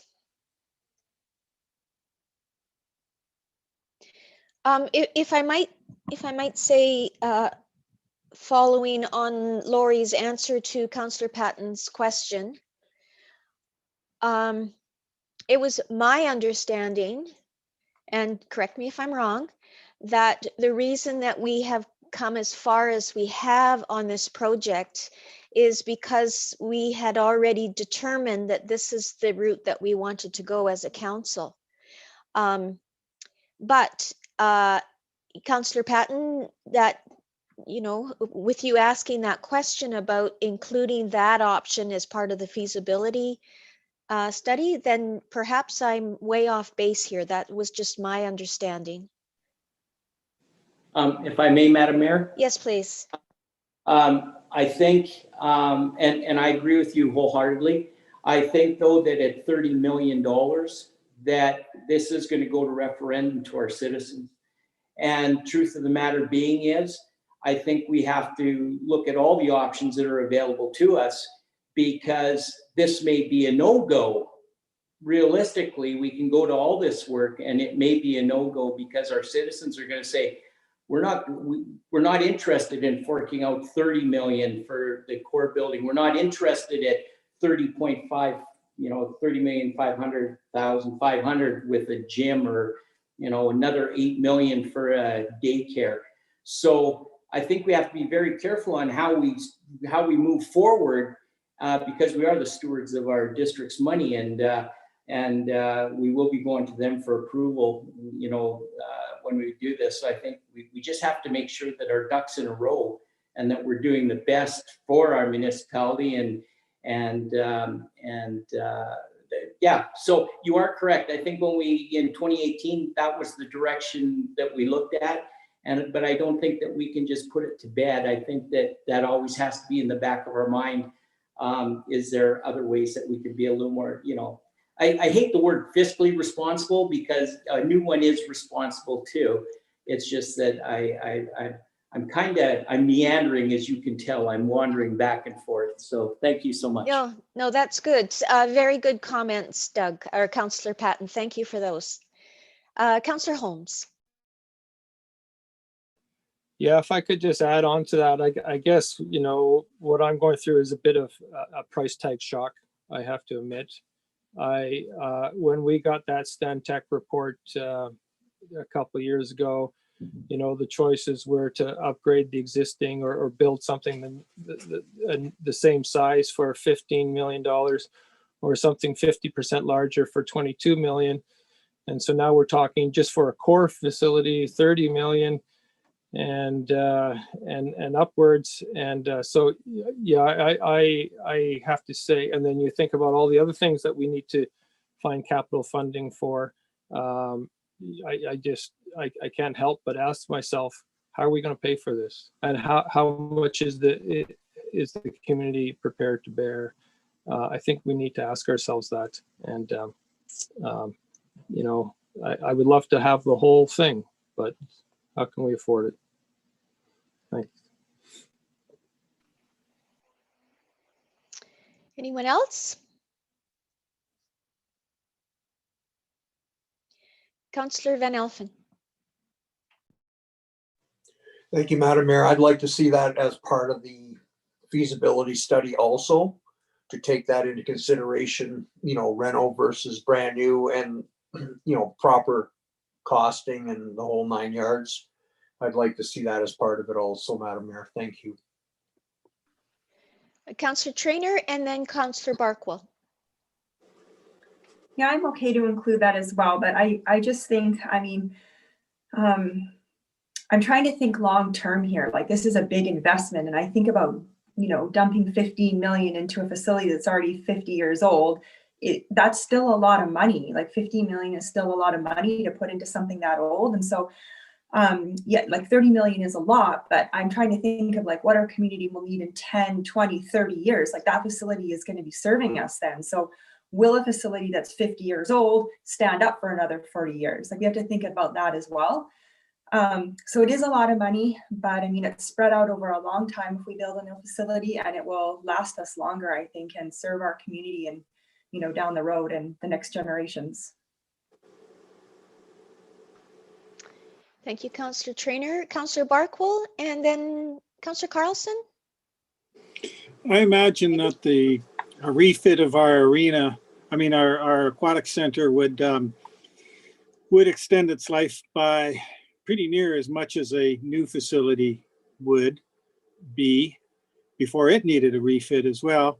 And I don't want to make things too complicated, but it sounds like a really good advantage of the new facility as proposed for $30 million is the leisure side of things, which takes the strain or demand off space for the lane use. And so I wonder if a study to, you know, a little bit more information on refitting our current facility and adding the leisure pool to it is possible, or is that just making things too complicated? I don't know. Maybe I don't know who can tell me.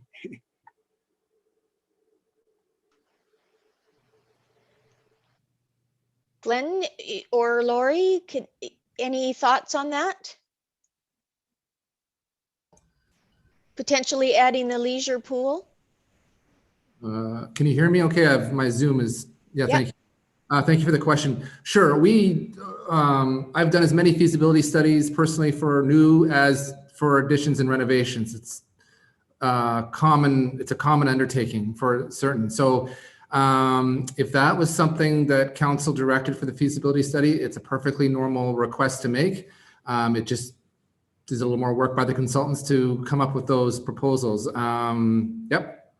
And if I may, I might come back to this. I was just double checking the Stantec report to see the cost estimate, how it was generated, because sometimes cost estimates are based on different things. And the cost estimates that I've given for this project are project cost estimates. So they're construction costs, consultant costs, permit costs. It's everything rolled in. And if I can find the answer, I'll report back to you just in case it's interesting to council. Councillor Carlson. Oh, Lori, did you have something to add? I just wanted to, through to Glenn, but to add on a leisure pool to the existing, that's something that could be possible as an expansion as well as an upgrade, correct? Yes, absolutely. Well, sorry, we haven't studied the site to see if there's a spot for it, but well, Penticton, that was the old pool. We added on a new pool. Yep, no problem. Okay, so potentially feasible. Councillor Carlson. Just a comment on all of it. If it was feasible, please don't forget to look at where people are going to park. Penticton has a huge parking lot.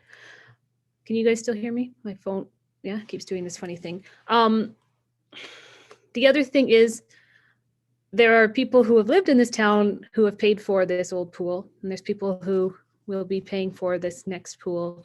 And it might be really short-sighted to try and put a Band-Aid on something that we know is end of life. And so how much more life can you really give it? I think it's just worth taking some caution and recognizing the space constraints that are there as well as the land use constraint. And just because something once was doesn't mean it has to always be, I guess. Councillor Barkwell. Well, I don't I don't think the space constraints is an issue, because if you're building a new pool, presumably it's on the same site. We're working with the school board for, I assume maybe we're looking for a site as well, but I thought a new pool would be on that same site, in which case. I don't think that's the case. That's not the case. We're not working with the school board for a new pool on that location. We would just abandon the old pool and give it. I didn't. Well, that's a whole new wrinkle. And when we have to start location searching and such. And the other part of that is, I don't think that the engineers would be saying that anything that they did for a refurbishment was Band-Aids. I think that we would be looking at complete equipment replacement and such as needed. We would be doing as what is required engineering wise with an expected life for it, if that looked like an economic reality, sort of a item. But so, but yeah, where is this going to be then? That's a fundamental question. Councillor Carlson, did you want to respond to that?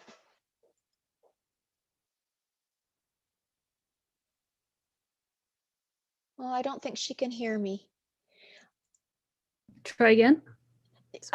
Did you want to respond to Councillor Barkwell's questions, or should we go on to Councillor Holmes? I think that the next step in this process is having a conversation about location, but I don't think that we should be assuming it's going in the same place that the pool has always been. Yeah. Councillor Holmes.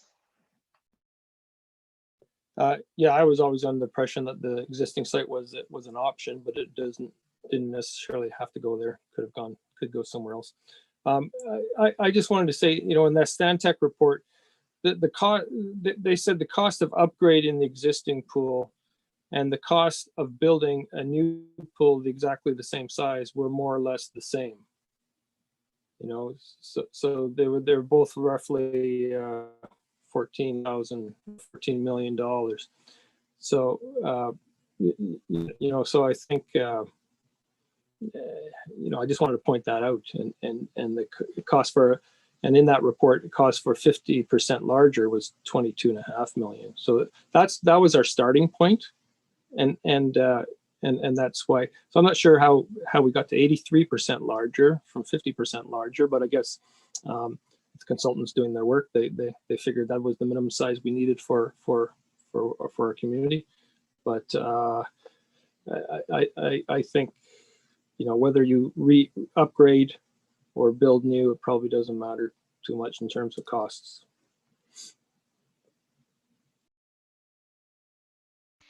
Councillor Traynor. My question is for Lori. Lori, do you know if there'll be any grant opportunities for this kind of project? And also, I guess, how can you remind me too how Penticton paid for their new pool? So to answer your first question, yes, there will be grant opportunities. We suspect there has been grant opportunities, but we haven't been in a place to be able to apply yet. So having the feasibility study done will really help us get us in a position where we can start applying for provincial and federal grants. The Penticton pool was, it was a cost share, 1/3, 1/3, 1/3. So 1/3 federal, 1/3 provincial and municipal. Okay, so that if we did something like that, that could make a huge difference for us, because then we'd only be looking at a bill of say 10 million instead of 30. So I guess my final question just quickly is how would we know, like, would we know that before we went to referendum, or is that something we'd have to work out after?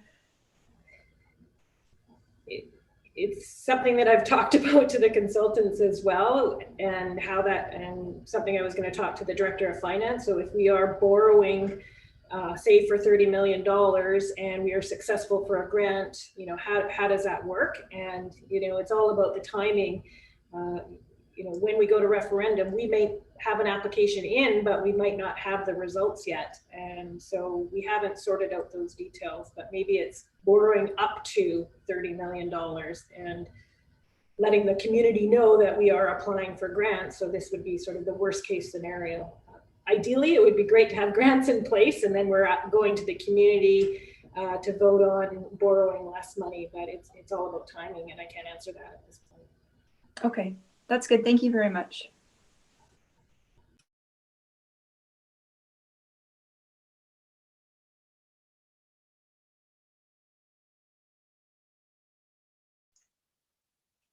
Can you hear me? Okay, good. Something's wrong with my little on and off thing. Councillor Holmes?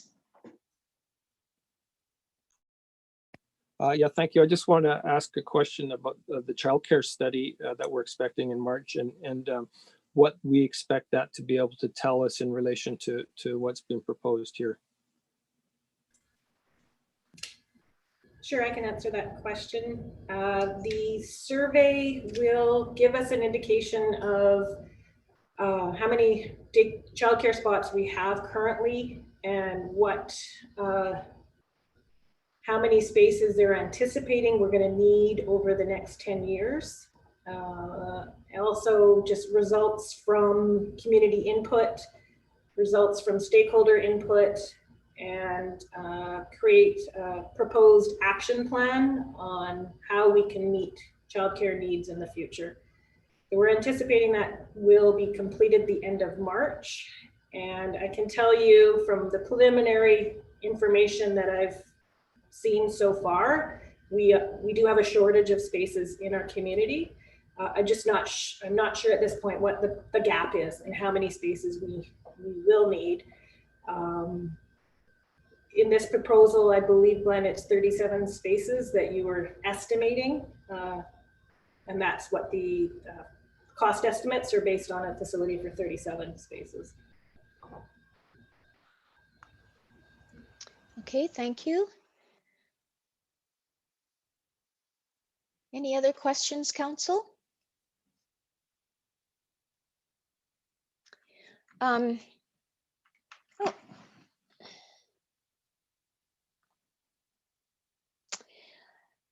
So is there, Councillor Holmes? Yeah, if I may just follow up on the childcare spaces.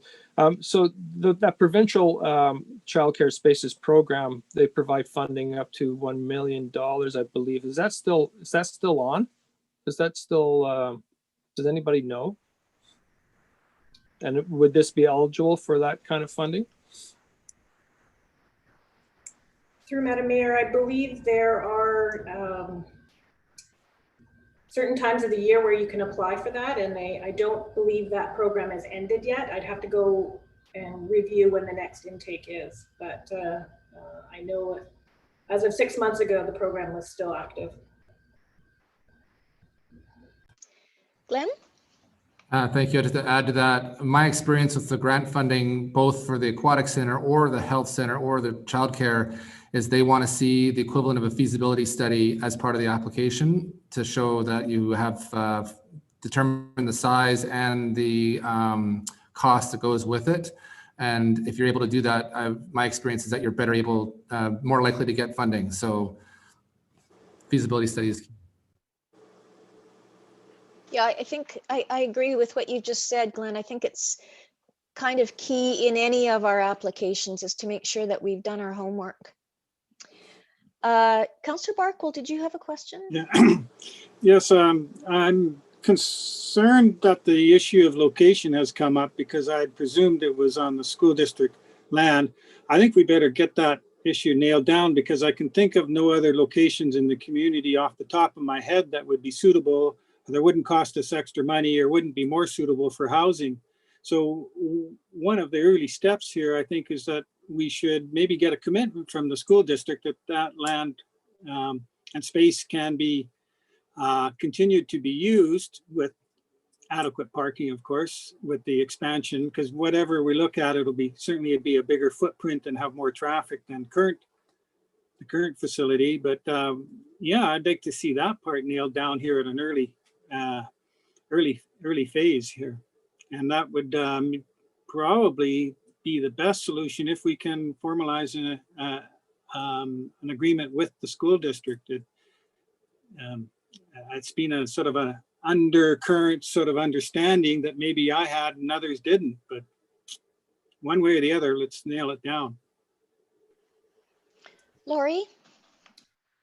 Yes, thank you, Councillor Barkwell. The two sites that have been identified is the existing site and working with the school district, as well as the arena site, and looking how it might fit in alongside the arena. So those are the two sites that are on the table right now, which I would bring back to council as being the options, unless there are other options that council bring forward to investigate. But those were the top two.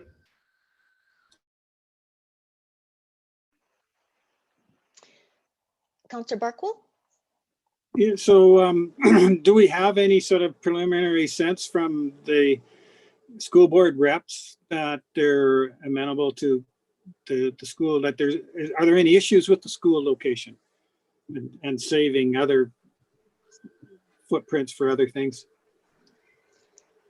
Through to Council Barkwell, I have been in discussions with the Director of Facilities, the person in charge of the Gymnasium project, and he is aware of this project, and he sits on the steering committee with us. So he's well aware that this is one of the sites and has not indicated there would be any issues at this point. Obviously, we have to look at size and what's happening with the building, but they're very much aware of it and willing to work with us on this site.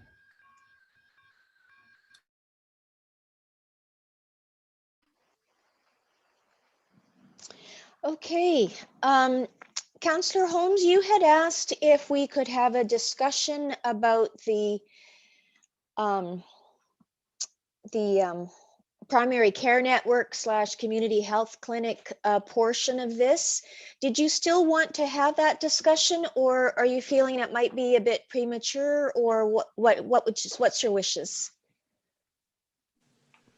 Well, I'm happy to have the discussion. I certainly support the recommendation in the report here that we separate it out as a separate project, and you know, and I think it's something that's incredibly important for the community, and we need to get moving on it. And I'm glad to hear the steering committee is meeting this week and talking about models and options and all that kind of stuff. And my feeling is that it's something that we could, if we're talking about voter approval and everything like that, we could even do that as an AAP and get it moving quicker than the larger rec project, because I feel it's urgent, and so you know how we want to move on that. I discuss it now. I'm happy to. It's up to you. Part of the resolution that's a staff recommendation includes council direct staff to come back to a future meeting for council input and project scope and next steps. So that's why I'm asking if, to me, this decision is part of the project scope decision, but I'm not sure that we have all of the information that we might have if we have staff come back to us with another staff report and a larger discussion. So I guess I'm back to you, Councillor Holmes, if you would like to wait until then, or if you would like to get on it now. You had mentioned that you wanted to have this discussion, so I want to make sure that you have that opportunity if it's still what you want. Yeah, so what would be the next steps otherwise in this, I mean, with everything?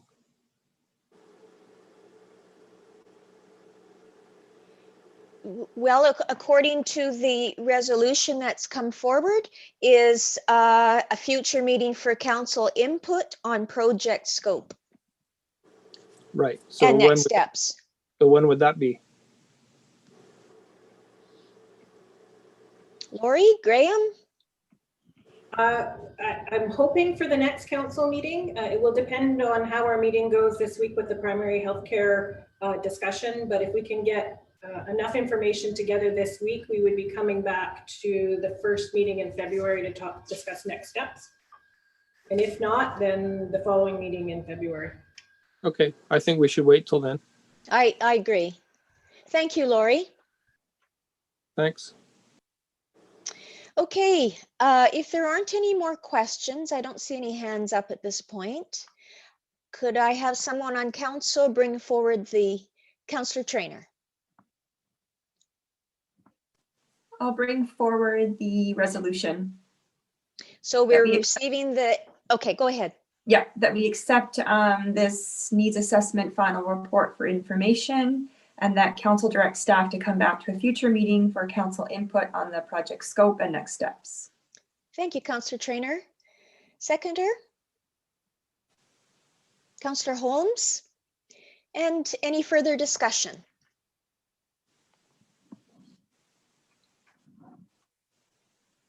One thing I'd like to add is that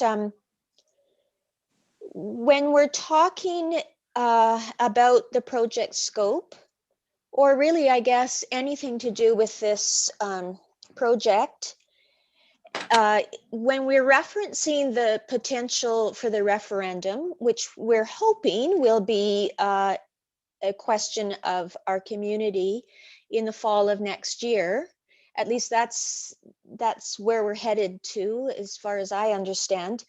I think we just need to be cautious that we're not making assumptions on what our community will support in terms of costs. Just to caution there, this is a decision of all of the community. We have to make sure that we're not making assumptions of our own on how the community will react. Okay, so that's on the floor. Any further discussion? Okay, I'll call the question. Oh, Councillor Trainer. Sorry, I just have a really quick question. When we go to referendum, can it only be one question, or can you have two options? Does anybody know the answer to that? Karen, is this a question for you or Graham? Thank you, Madam Mayor. The question to the community, it has to be worded very, very carefully. So I think the bigger question is what is it you're trying to get agreement from the public on? And if that has to be two questions or one question, I think it's just really an art to make sure that whatever the question is to the community, that it's clear that the answer is something that we can validate. So it could be two questions. Okay, anything to add on that, Graham or Dave? I would, I think Karen's right, and that it could be two questions. Ideally, it's best if it can be sort of precipitated down to one clear question, I would say, and then people vote for or against it. But Dave seemed to have a perspective there also we wanted to share. Through the mayor, exactly what our CAO just mentioned. The having more than one question can sometimes make it confusing. So to have one question provides residents with the opportunity to provide their response. And most of the time, the question always comes down to a yes or a no response to make it extremely easy for residents to cast their vote. So I would expect a robust communication of what it is they're actually voting on in advance of that, so everybody is totally clear.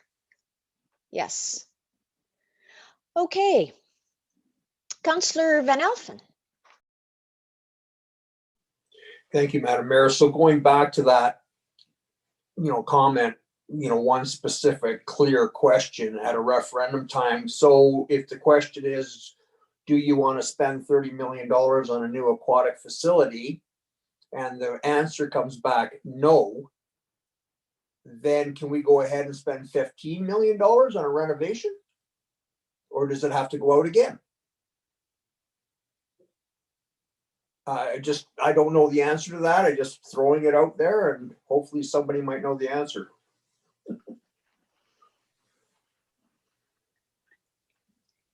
Dave? Thank you, Madam Mayor. The primary purpose of going through the referendum is asking the residents to borrow the money. So it's tied to the borrowing.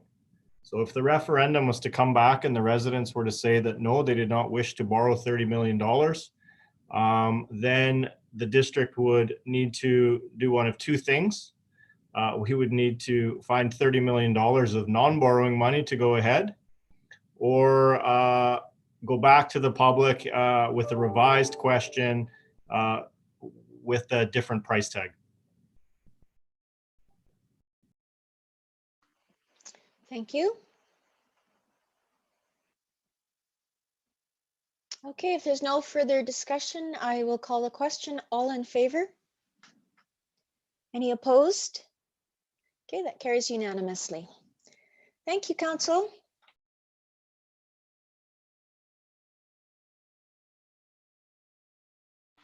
So now on to item 7.2. The 2021 to 2022 amended annual BC Transit operating agreement. And I think this is for you, Dave. Yes. Yes, Madam Mayor.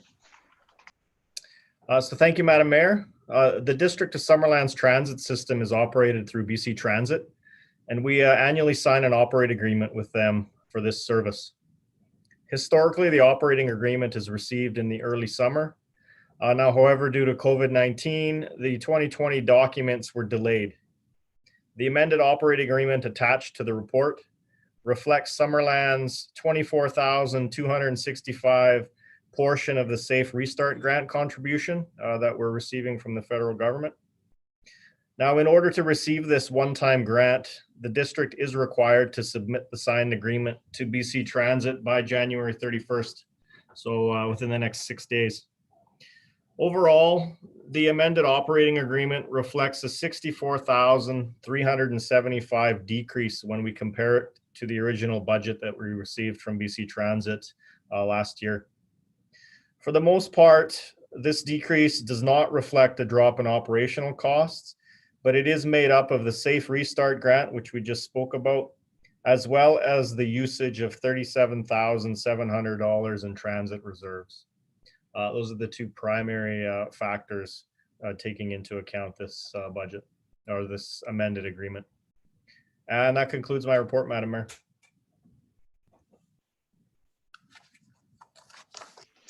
Thank you. Questions, Council? Councillor Holmes. Yeah, thank you. So a few years ago, for quite a few years, I was asking whether for ridership statistics for just our local riderships on Route 30. So just within Summerland, not out going to Penticton. And then eventually, I think last year I was told that they don't actually keep those statistics, which is fine. But then I was wondering if our operator's agreement allows us to provide free transit within Summerland only as a way to encourage people to start riding the bus.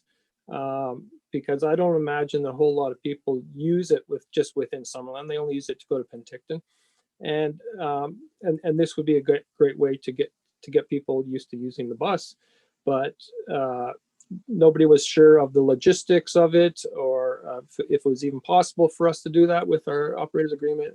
And so I'm asking that question again, if at some point we could, that information come back to us.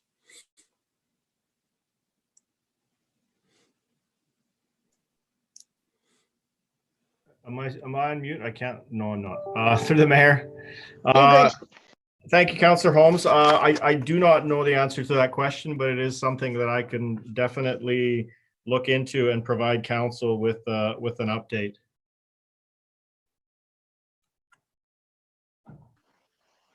Okay, any question on what Dave has presented to us today?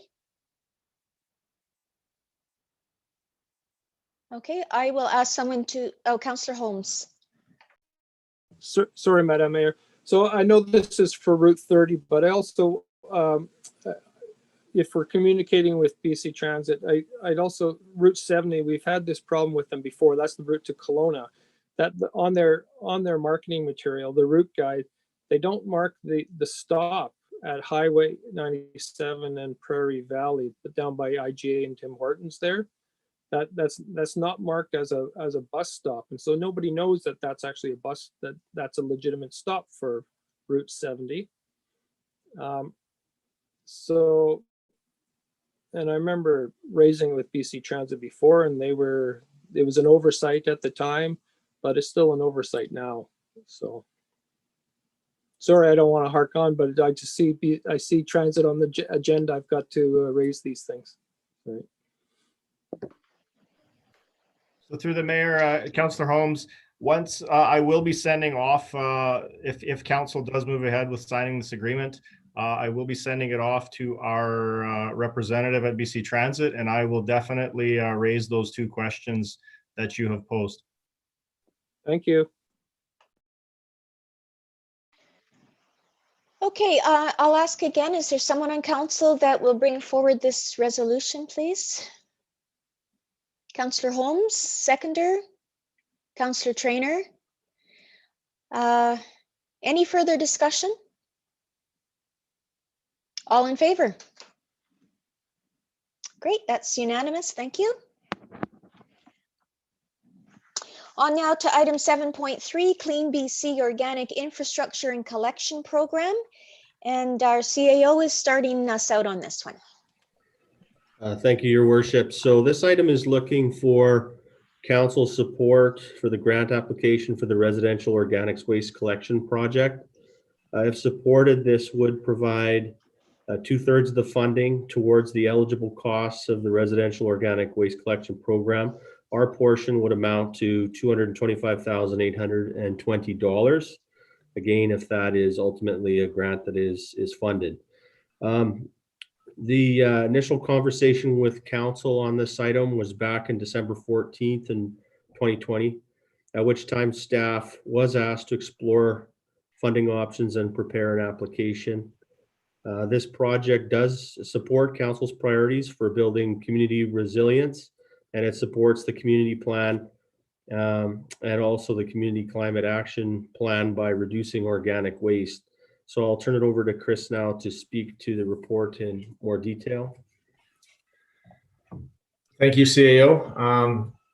So the program allows for covering costs for project planning and administration, for purchasing of bear carts of various sizes, purchasing collection bins for kitchens for each residential and multi-use or multifamily property, comprehensive public awareness and education program, as well as the distribution of the bins and the educational material to the residential and multifamily users. So as noted, our portion would be 1/3, which is just over 225,000. This project is in our capital budget, our 5-year capital plan for 2022 right now, and it would be funded from the Land Sale Reserve Fund. So with that, staff is looking for council support to proceed with the application to this funding program. Thank you. Thank you, Graham and Chris. Council, your opportunity to ask questions. Councillor Barkwell. Thank you, Madam Mayor. I wonder if we're not successful for this grant, or maybe even if we are there opportunities to reduce the costs here? Like I see a line item, contractor rollout, open houses, other, pretty vague, $162,000. What, can you expand upon that? Maybe that doesn't need to be $162,000. Contractor comprehensive public awareness, $50,000. These seem expensive. Yeah, thank you, Councilor Barkwell. So these are some of the eligible costs that are covered under this program. So at this point, they're estimations, and those two items are, like you said, for the public education and communications program, and then for the actual rollout and open houses and getting those materials to each of the residents. And that's, the details of that are to be worked out. But right now, for the purposes of the grant application, it's fair to say that these estimates are somewhat conservative to ensure that we're maximizing the amount of funding dollars that we can obtain. But as we get into the details of it, they may change. Okay, thank you. Graham? Thank you, Your Worship, and through to Councillor Barkwell. I will also point out, and I'm sure you noticed it, but maybe for the group, this chart does have a note that indicates all prices include a 30% contingency. So there is some intentional inflation there to protect our downside liability in the event of project costs going over. But absolutely, our commitment would be to keep the pencil sharp on any category that we could see additional reductions here.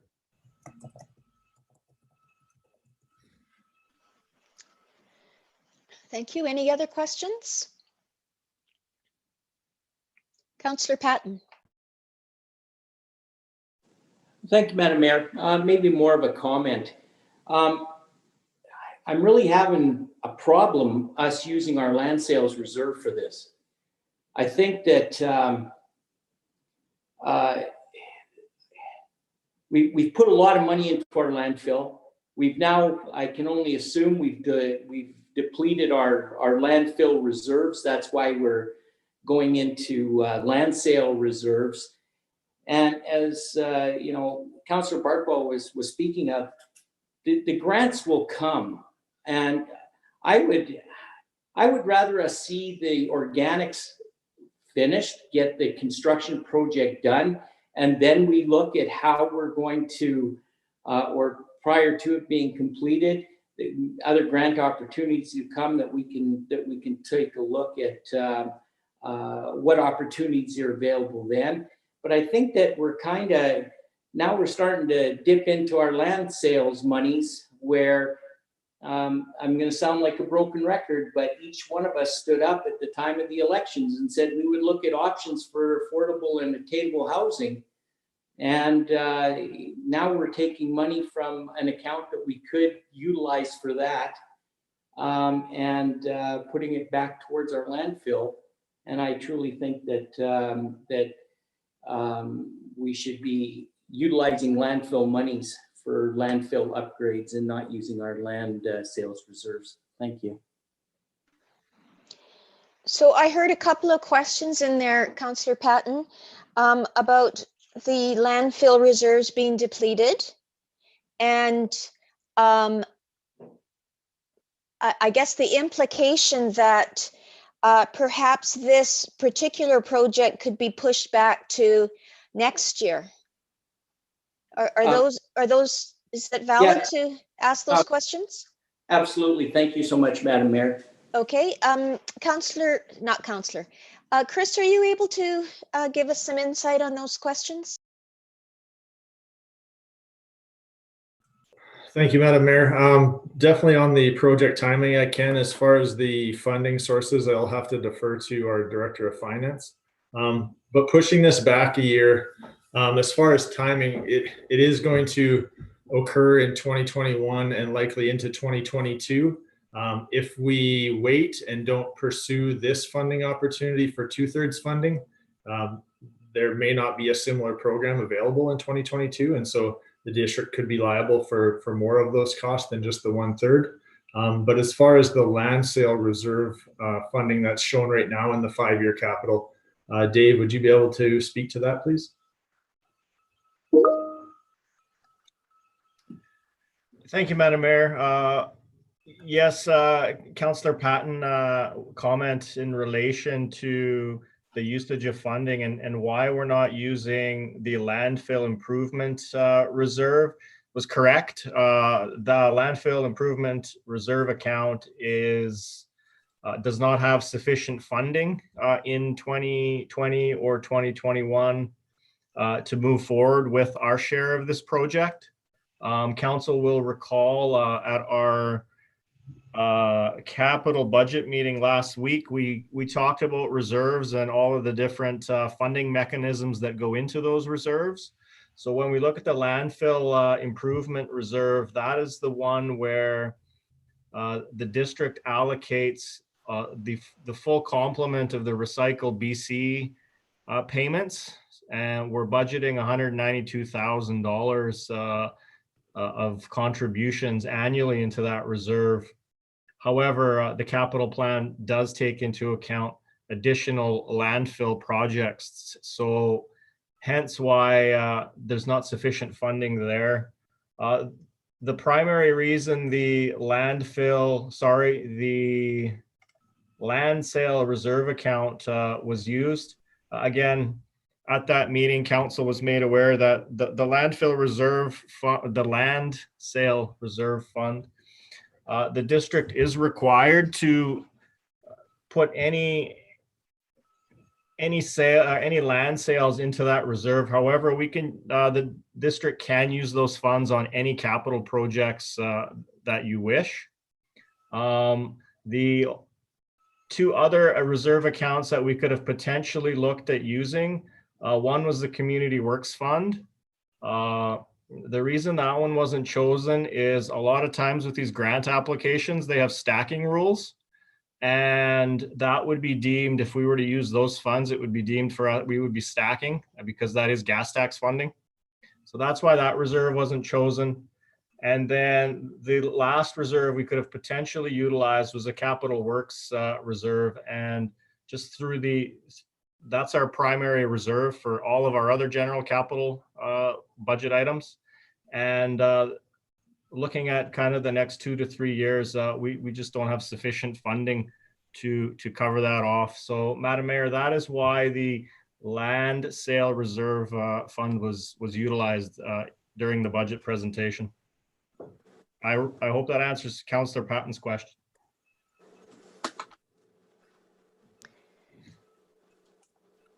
Councillor Patton?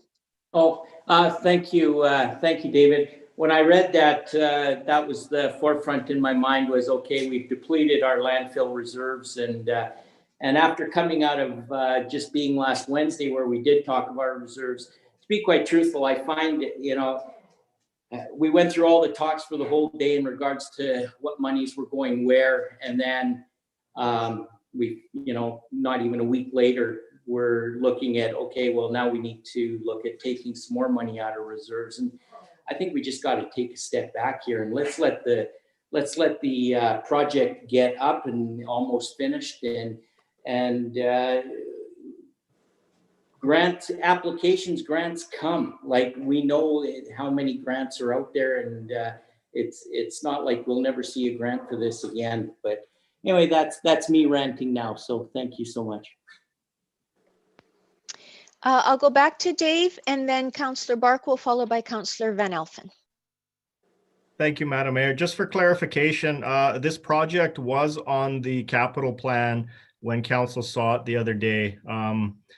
The primary reason, I believe, for the report being in front of council today is that we do require council resolutions to move forward with any grant applications. So that is why it's in front of you. It's not a new project. Thanks for the clarification, Dave. Go ahead, Councillor Barkwill. Yeah, thanks. Councillor Patton brings up something that kind of is sticking in my mind as well. I mean, we were trying to work towards the principle of the landfill standing on its own, not requiring contributions from the general fund or other sources of revenue, that all the costs of operating the landfill would come from cart fees and tipping fees and such. And this gets away from that. I guess there's no choice, though. I guess that's my question. There is really no choice here on this, and the time to do this is now, is because we've got the whole organics thing happening. Does our director of finance have any alternatives? Am I right to say that we're sort of stepping away from that principle of being self-sufficient in the landfill for this one last time, maybe? Thank you, Madam Mayor. The principle or the philosophy that we were discussing with council, at least on the it was more on the operational side, where we were trying to get, we're moving towards a process where operationally we can look at the landfill and try to have it as a standalone. Capital at that point in time during the conversation was never brought into play. I guess into the future, as we do move forward, it would be ideal if that is, we could get to that stage at some point. But I think at this point in time, just based on the reserve levels that we have and the current allocation into that landfill reserve account on an annual basis, it would be extremely difficult to move forward with this project without utilizing funding from a different source.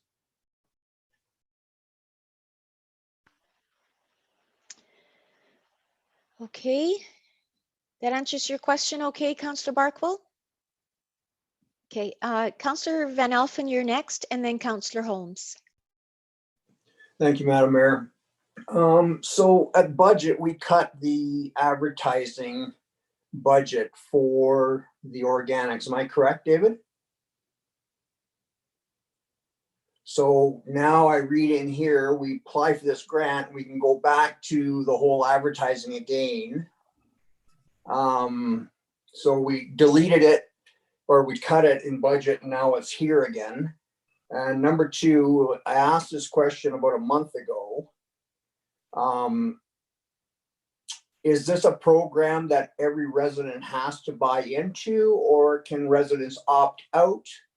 It wasn't that many years ago that people purchased their own compost bins from the district, and a lot of people compost their own materials for their own benefit. And another question I asked and I never got an answer: do we have enough organic materials to make this whole project function?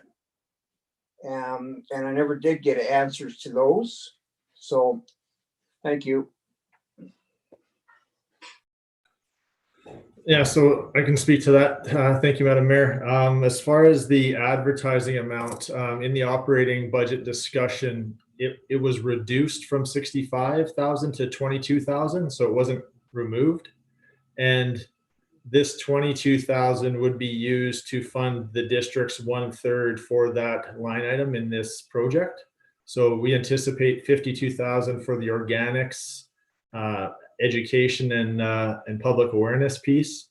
So 1/3 of that would be just over 17,000. So we'll be using 17 of that 22 to fund that, and we'll have 5,000 or just under 5,000 remaining for other non-organic marketing. So that addresses the first point. As far as opting out or not, ultimately that's a council decision on the program.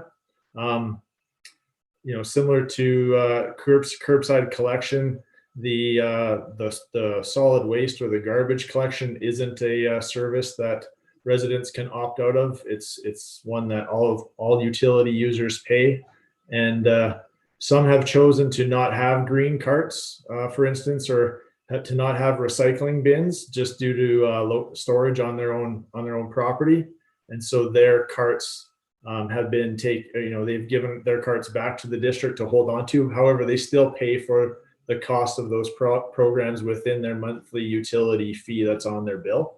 But when we go to once we get to the point of confirming the rollout of this and the costs associated with it, council will have that decision if it's a mandatory program or not. As far as material, yeah, in the initial designs and the designs that are underway right now for the organics processing facility, there are estimates on how much diversion of food scraps will be able to be obtained through this process in order to use that material for the composting. The high end estimates are around 40% is what other municipalities have seen. I believe we're using a conservative estimate in the 20 to 30% range. However, whatever material we get can be composted, and if we receive less, we will just have less material to create that organic compost. So it's really all about diverting from the garbage stream that goes into the landfill cell and utilizing it in our compost stream, where won't take up airspace in the landfill. It'll divert future costs in that area and will give us a second composting product to sell.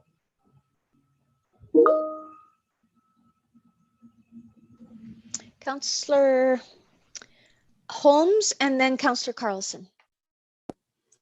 Yes, thank you. Just on respect to the grant opportunity, taking advantage of it while it's here. I don't necessarily think these things just come around all the time. I think the province has a very clear plan of how they want municipalities to be applying for these. That's the organics grant was available, and so all the municipalities apply for that, and now this grant is available, so they expect all the municipalities to be applying for that.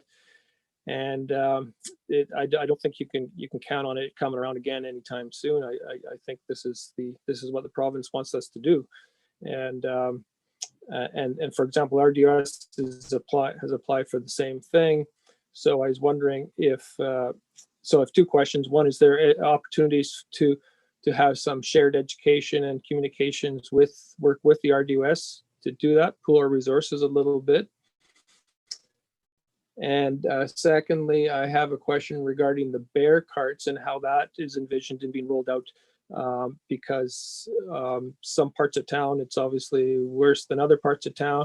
Do we get anybody who wants a bear cart gets a bear cart, or do we make sure those people who live in a problem area get them? How does this work into the whole Bear Smart community kind of plan? Thank you. Chris, before you respond, I think that maybe we're getting a little bit off of into the weeds a little bit here with the details of the program. What's before us is whether or not we want to support an application to this program or not. So I think if unless there are questions that are specifically related to that, I think that we should finish this conversation and move on to our next business item. Councillor Carlson? Just, Chris, could you clarify, did you say that it could be up to 40% of what goes in a garbage can is actually able to be diverted, and we're using the number 20 to 30% to be conservative? Yeah, my understanding is from the research from other communities is that up to 40% of the waste streams have been they've been able to collect as the food scraps. But yeah, we're obviously that's so that in order to ensure our facility has enough capacity, we're using that higher end to make sure that there's enough room and capacity. We anticipate that it's going to be a somewhat of a graduated rollout and a graduated take on by the residents to increase that number over time, and that it'll be lower to begin with. But yeah, it won't impact the operations if we have less. It'll be a capacity issue once we have too much. Okay, thank you. I think it's just to put the other piece out there. We're not the first community to do curbside pickup of food scraps. We may be one of the last, I don't know. There are communities that charge for pounds of garbage that are picked up from homes instead of allowing you to fill up your garbage as full as you possibly can.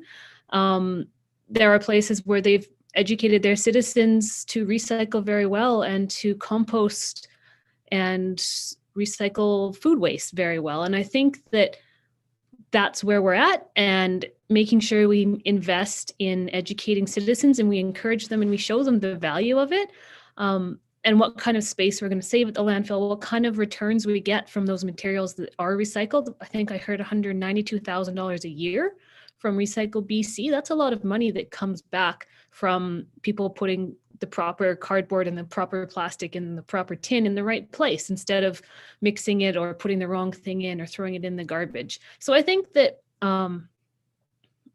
if we want to improve our landfill, it's one thing to make sure that we have a couple of scales and that we're following all of the work safe rules and that things are in compliance, but it's another to make sure that what's going in to that landfill goes to the right place and prolongs the life of it. And so I'm really grateful that the province is pushing towards this, and I hope that Summerland can do it properly, because it looks like there's been a lot of thought put towards it. So unless there's more questions, I'd like to put forward the motion. Any more questions?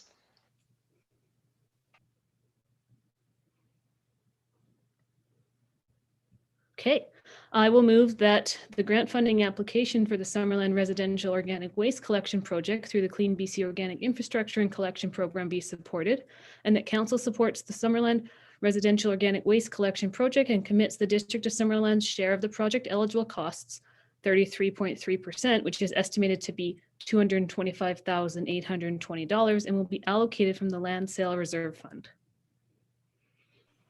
Thank you. Seconder? Councillor Traynor. And further discussion on this, please.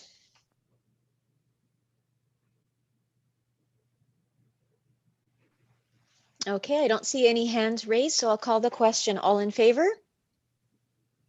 Any opposed?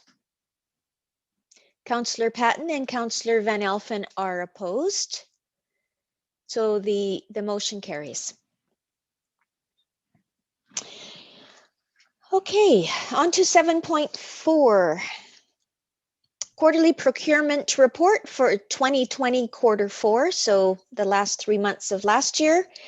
And that is for Dana. Good afternoon, Mayor and Council. So the purpose of the report was to provide a report out on procurements awarded during 2020 Q4 that were over $250,000 as per our procurement policy, as well as to provide a high-level overview of procurement activity generally over the past 5 years, just to look at a year-to-year comparison. So in Q4 for 2020, there was only one procurement that was valued over $250,000. I believe you're probably familiar with this contract award already from Tammy, but that was for the consulting services for the solar plus storage project for RFP and engineering support, as well as quality and assurance services during the construction period. So the total contract value for that procurement is estimated to be at about $250,000. That's based on 100 days of active construction. So if the construction of the solar site is more or less than 100 days, the actual contract value will be more or less than $250,000. And then looking at procurement activity over the last 5 years, I found that procurement activity actually remained quite steady over the past 3 years, despite budget amendments that were put into place during 2020 in response to COVID, which reduced the number of budgeted projects that staff were able to move forward with. So the records of procurement activity are a little spotty and incomplete prior to 2018 because the procurement function was totally decentralized. So there was no one in this position to be tracking the number of procurements. But in looking at the records that I was able to find, they suggest that there were about 18 procurement competitions in 2017 and 20 in, let me see. I think I've got my numbers reversed here. So we've got, 18 in 2016 and 20 in 2017. And then in 2018, we had 36, 2019, 35, and 2020, we had 34 plus 2 that didn't end up getting published. Interestingly, the total potential value of procurements that was awarded in 2020, including possible extensions, so things that we aren't contractually committed to, totals roughly $5.3 million. Many of the procurements represent multi-year contracts, so this isn't all out of the 2020 budget, of course. So some of the bigger contracts include the landfill administration, for example, as well as the second scale installation and a couple other infrastructure projects. When looking at the statistics, I don't have the total value of procurements readily available for previous years, so that was something that I didn't have time to put together, but I could probably put together for 2019, possibly 2018, so that we can start looking at that year over year as well. And one other thing that this doesn't capture is the complexity of each procurement. So some procurements might be very valuable, but super easy and quick for everybody involved. Some might be really complex to make sure that we're getting right for the district and for the taxpayers. And so that concludes my report, and I'll look forward to reporting out and hopefully being able to provide more information on future reports. Thank you, Dana. Questions, Council? Okay, could I have someone bring forward the resolution to receive that for information? Councillor Barkwell? Councillor Holmes is seconding. All in favor, or is there further discussion? Okay, sorry, went backwards there. All in favor? Great, that's unanimous. Thank you. Thanks, Dana. On to 7.5, which is the Agriculture Advisory Committee appointment. And this is for our corporate officer. Thank you, Madam Mayor. Good afternoon, Council. The terms of reference for the Agricultural Advisory Committee allows for up to 13 voting members with an additional 2 non-voting members. There are currently 6 voting members on the committee and a non-voting member from the Ministry of Agriculture. The appointment of Councillor Van Alphen as the non-voting council liaison would be for the remainder of the existing term of the committee, which is expiring on March 31st, 2022, which is approximately 14 months. The terms are normally for 2 years and all expire March 31st. So right now we have Councillor Barkwell as the current alternate non-voting council liaison, and this report is to rescind Councillor Carlson and appoint Councillor Van Alphen. Thank you. Councillor Holmes. I thought I was the alternate. I think you are, but yeah. I'm not sure. Richard, if you want to fight him for it, eh? You might be. I think we weren't available, and so I stepped in as a third alternate or something, and I've just sort of been, you know, because it's a Zoom meeting, I've been listening in. Thank you for that information, Councillor. We will be reviewing all of the committee appointments with Council, so this will be the first one. Okay. Where's Councillor Carlson going? That's what I want to know. I thought I'd pass along to Councillor Van Alphen and let him have a turn to be on a committee that is quite active and engaged. I'm involved in lots of other ones right now, so let him participate. Thank you, Councillor Carlson. Councillor Traynor? I'll move the 2 resolutions presented, if no one else has any questions, so that Councillor Carlson come off and Councillor Van Alphen go on. Okay. Councillor Carlson, you are seconding. Thank you. Any discussion? All in favor? Thank you. That is carried unanimously. And then on to 7.6, Council Chamber audio visual update, and that's for our corporate officer again. Thank you, Madam Mayor. And once again, Council, since the beginning of the pandemic, Council has had to adjust to changes in how your meetings are held, from in-person recorded meetings to electronic-only meetings to public in-person meetings in larger venues with live streaming, and most recently a hybrid of live streaming, Council in person with public participation over the telephone or through an electronic meeting platform. And there was probably a lot more in between. The heavy reliance on technology has led Council to direct staff to investigate how the district can upgrade the existing technology in Council chamber to allow for an audio-visual system that would support good sound quality for both in-person and remote participants, have cameras that are able to accommodate live streaming, and allow for those participating remotely in meetings of Council to be able to see and be seen as part of the meeting. While we were seeking quotes and information on the technology available, we checked with other municipalities. I believe at the time in August when Council was discussing this, Quesnel had recently upgraded their system, and we did investigate, and they had upgraded their sound for a cost of approximately $25,000, but they were able to use their existing cameras and incorporate that into the system. The upgrade we've described in the report is from a company that has done similar work with other larger and smaller local governments in BC. To ensure both good sound and good video, the cost that we've been quoted is approximately $75,000. Phase 1 would be wireless mics and equipment to both receive and emit sound is quoted at approximately $31,000, while the camera equipment that integrates with the sound system and live streams to various online platforms is approximately $40,000.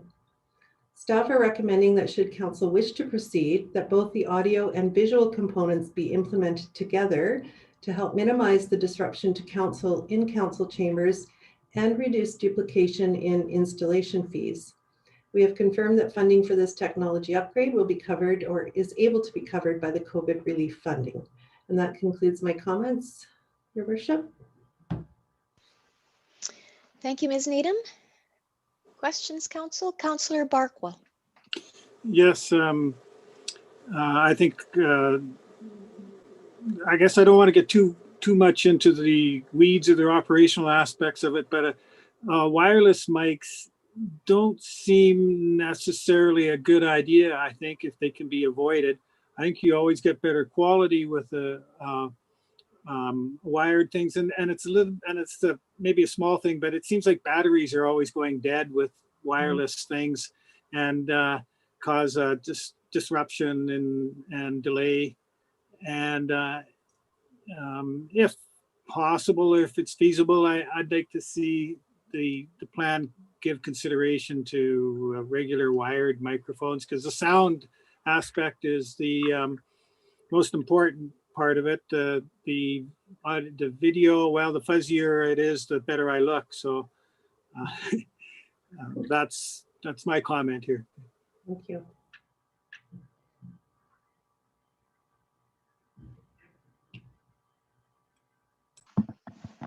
Thank you, Councillor Barkwell. Councillor Holmes. Yeah, thank you. I would like to also add maybe that the cameras be flexible, so that if we rearrange the furniture in the Council chamber, which we have talked about before in the past, that the cameras are able to adjust to that. So, thank you.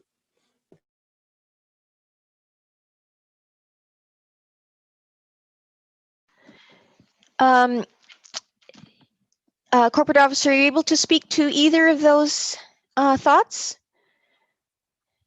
Do you know the details, that much of the details? Sure. So just with the microphones, we certainly will look at options that are available, Councillor Barkwell, and I think the technology that's being used today, hopefully, is actually something that works a little bit better than in the past. However, there is the opportunity to see if we can have both wired and wireless microphones, depending on the use. We did confirm with the company that this equipment is very easily moved around. So certainly if there are changes in Council chamber to where people are sitting or a different orientation, the cameras can be mounted in different areas, and that's not a problem.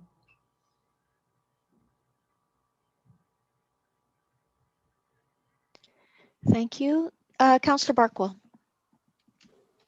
Yeah, just one more point. Sorry to bore you with details, but the system that we have now where one person turns all the mics on and off is much better than what we had before as well. And I don't know if it would be that way for wireless mics or not, but it would certainly be a good thing to have. But I think the one at the podium for other people, presenters is wireless, and numerous times over the years we've had problems there. But anyway, that's a small thing this is my only chance to mention it, though. Thank you, Councillor. Just to confirm, the whole setup is intended also to reduce the number of people manning different equipment in different areas as well. So the hope is that the microphones will be connected in through the cameras, and cameras will actually shift based on who's speaking. So they will come on and off. There could be a control panel that we can turn mics on or off. If several people have mics on, it goes to a pan view. So it just goes backwards to the bigger camera. So it's a bit of a, hopefully a minor touch system that we could have one person kind of operating the system to troubleshoot for any issues and turn it on and off. And then hopefully that will be all that's really needed.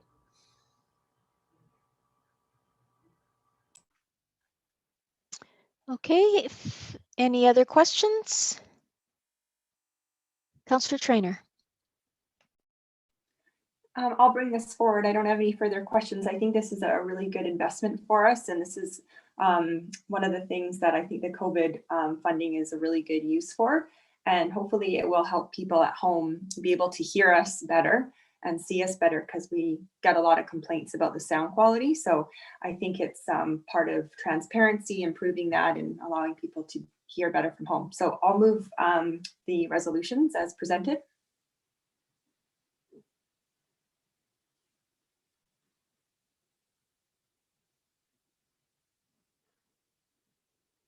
I'll second it.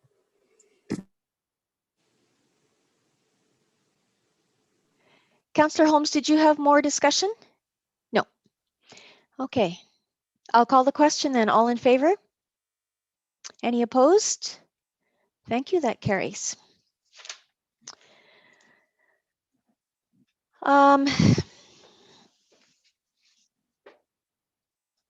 So we've come to our second opportunity for the public or media to comment. Anybody on the line? Karen, There's no one, Madam Mayor. Okay, thank you. So now I'll ask for a resolution to close the meeting to the public. Councillor Holmes and Councillor Van Elfen, all in favor? Thank you. And we're going to take a short adjournment. So we will resume at 5 to 4 and start with a resolution to move past our 3 hour time frame. Okay, so I'll see everyone in 8 minutes.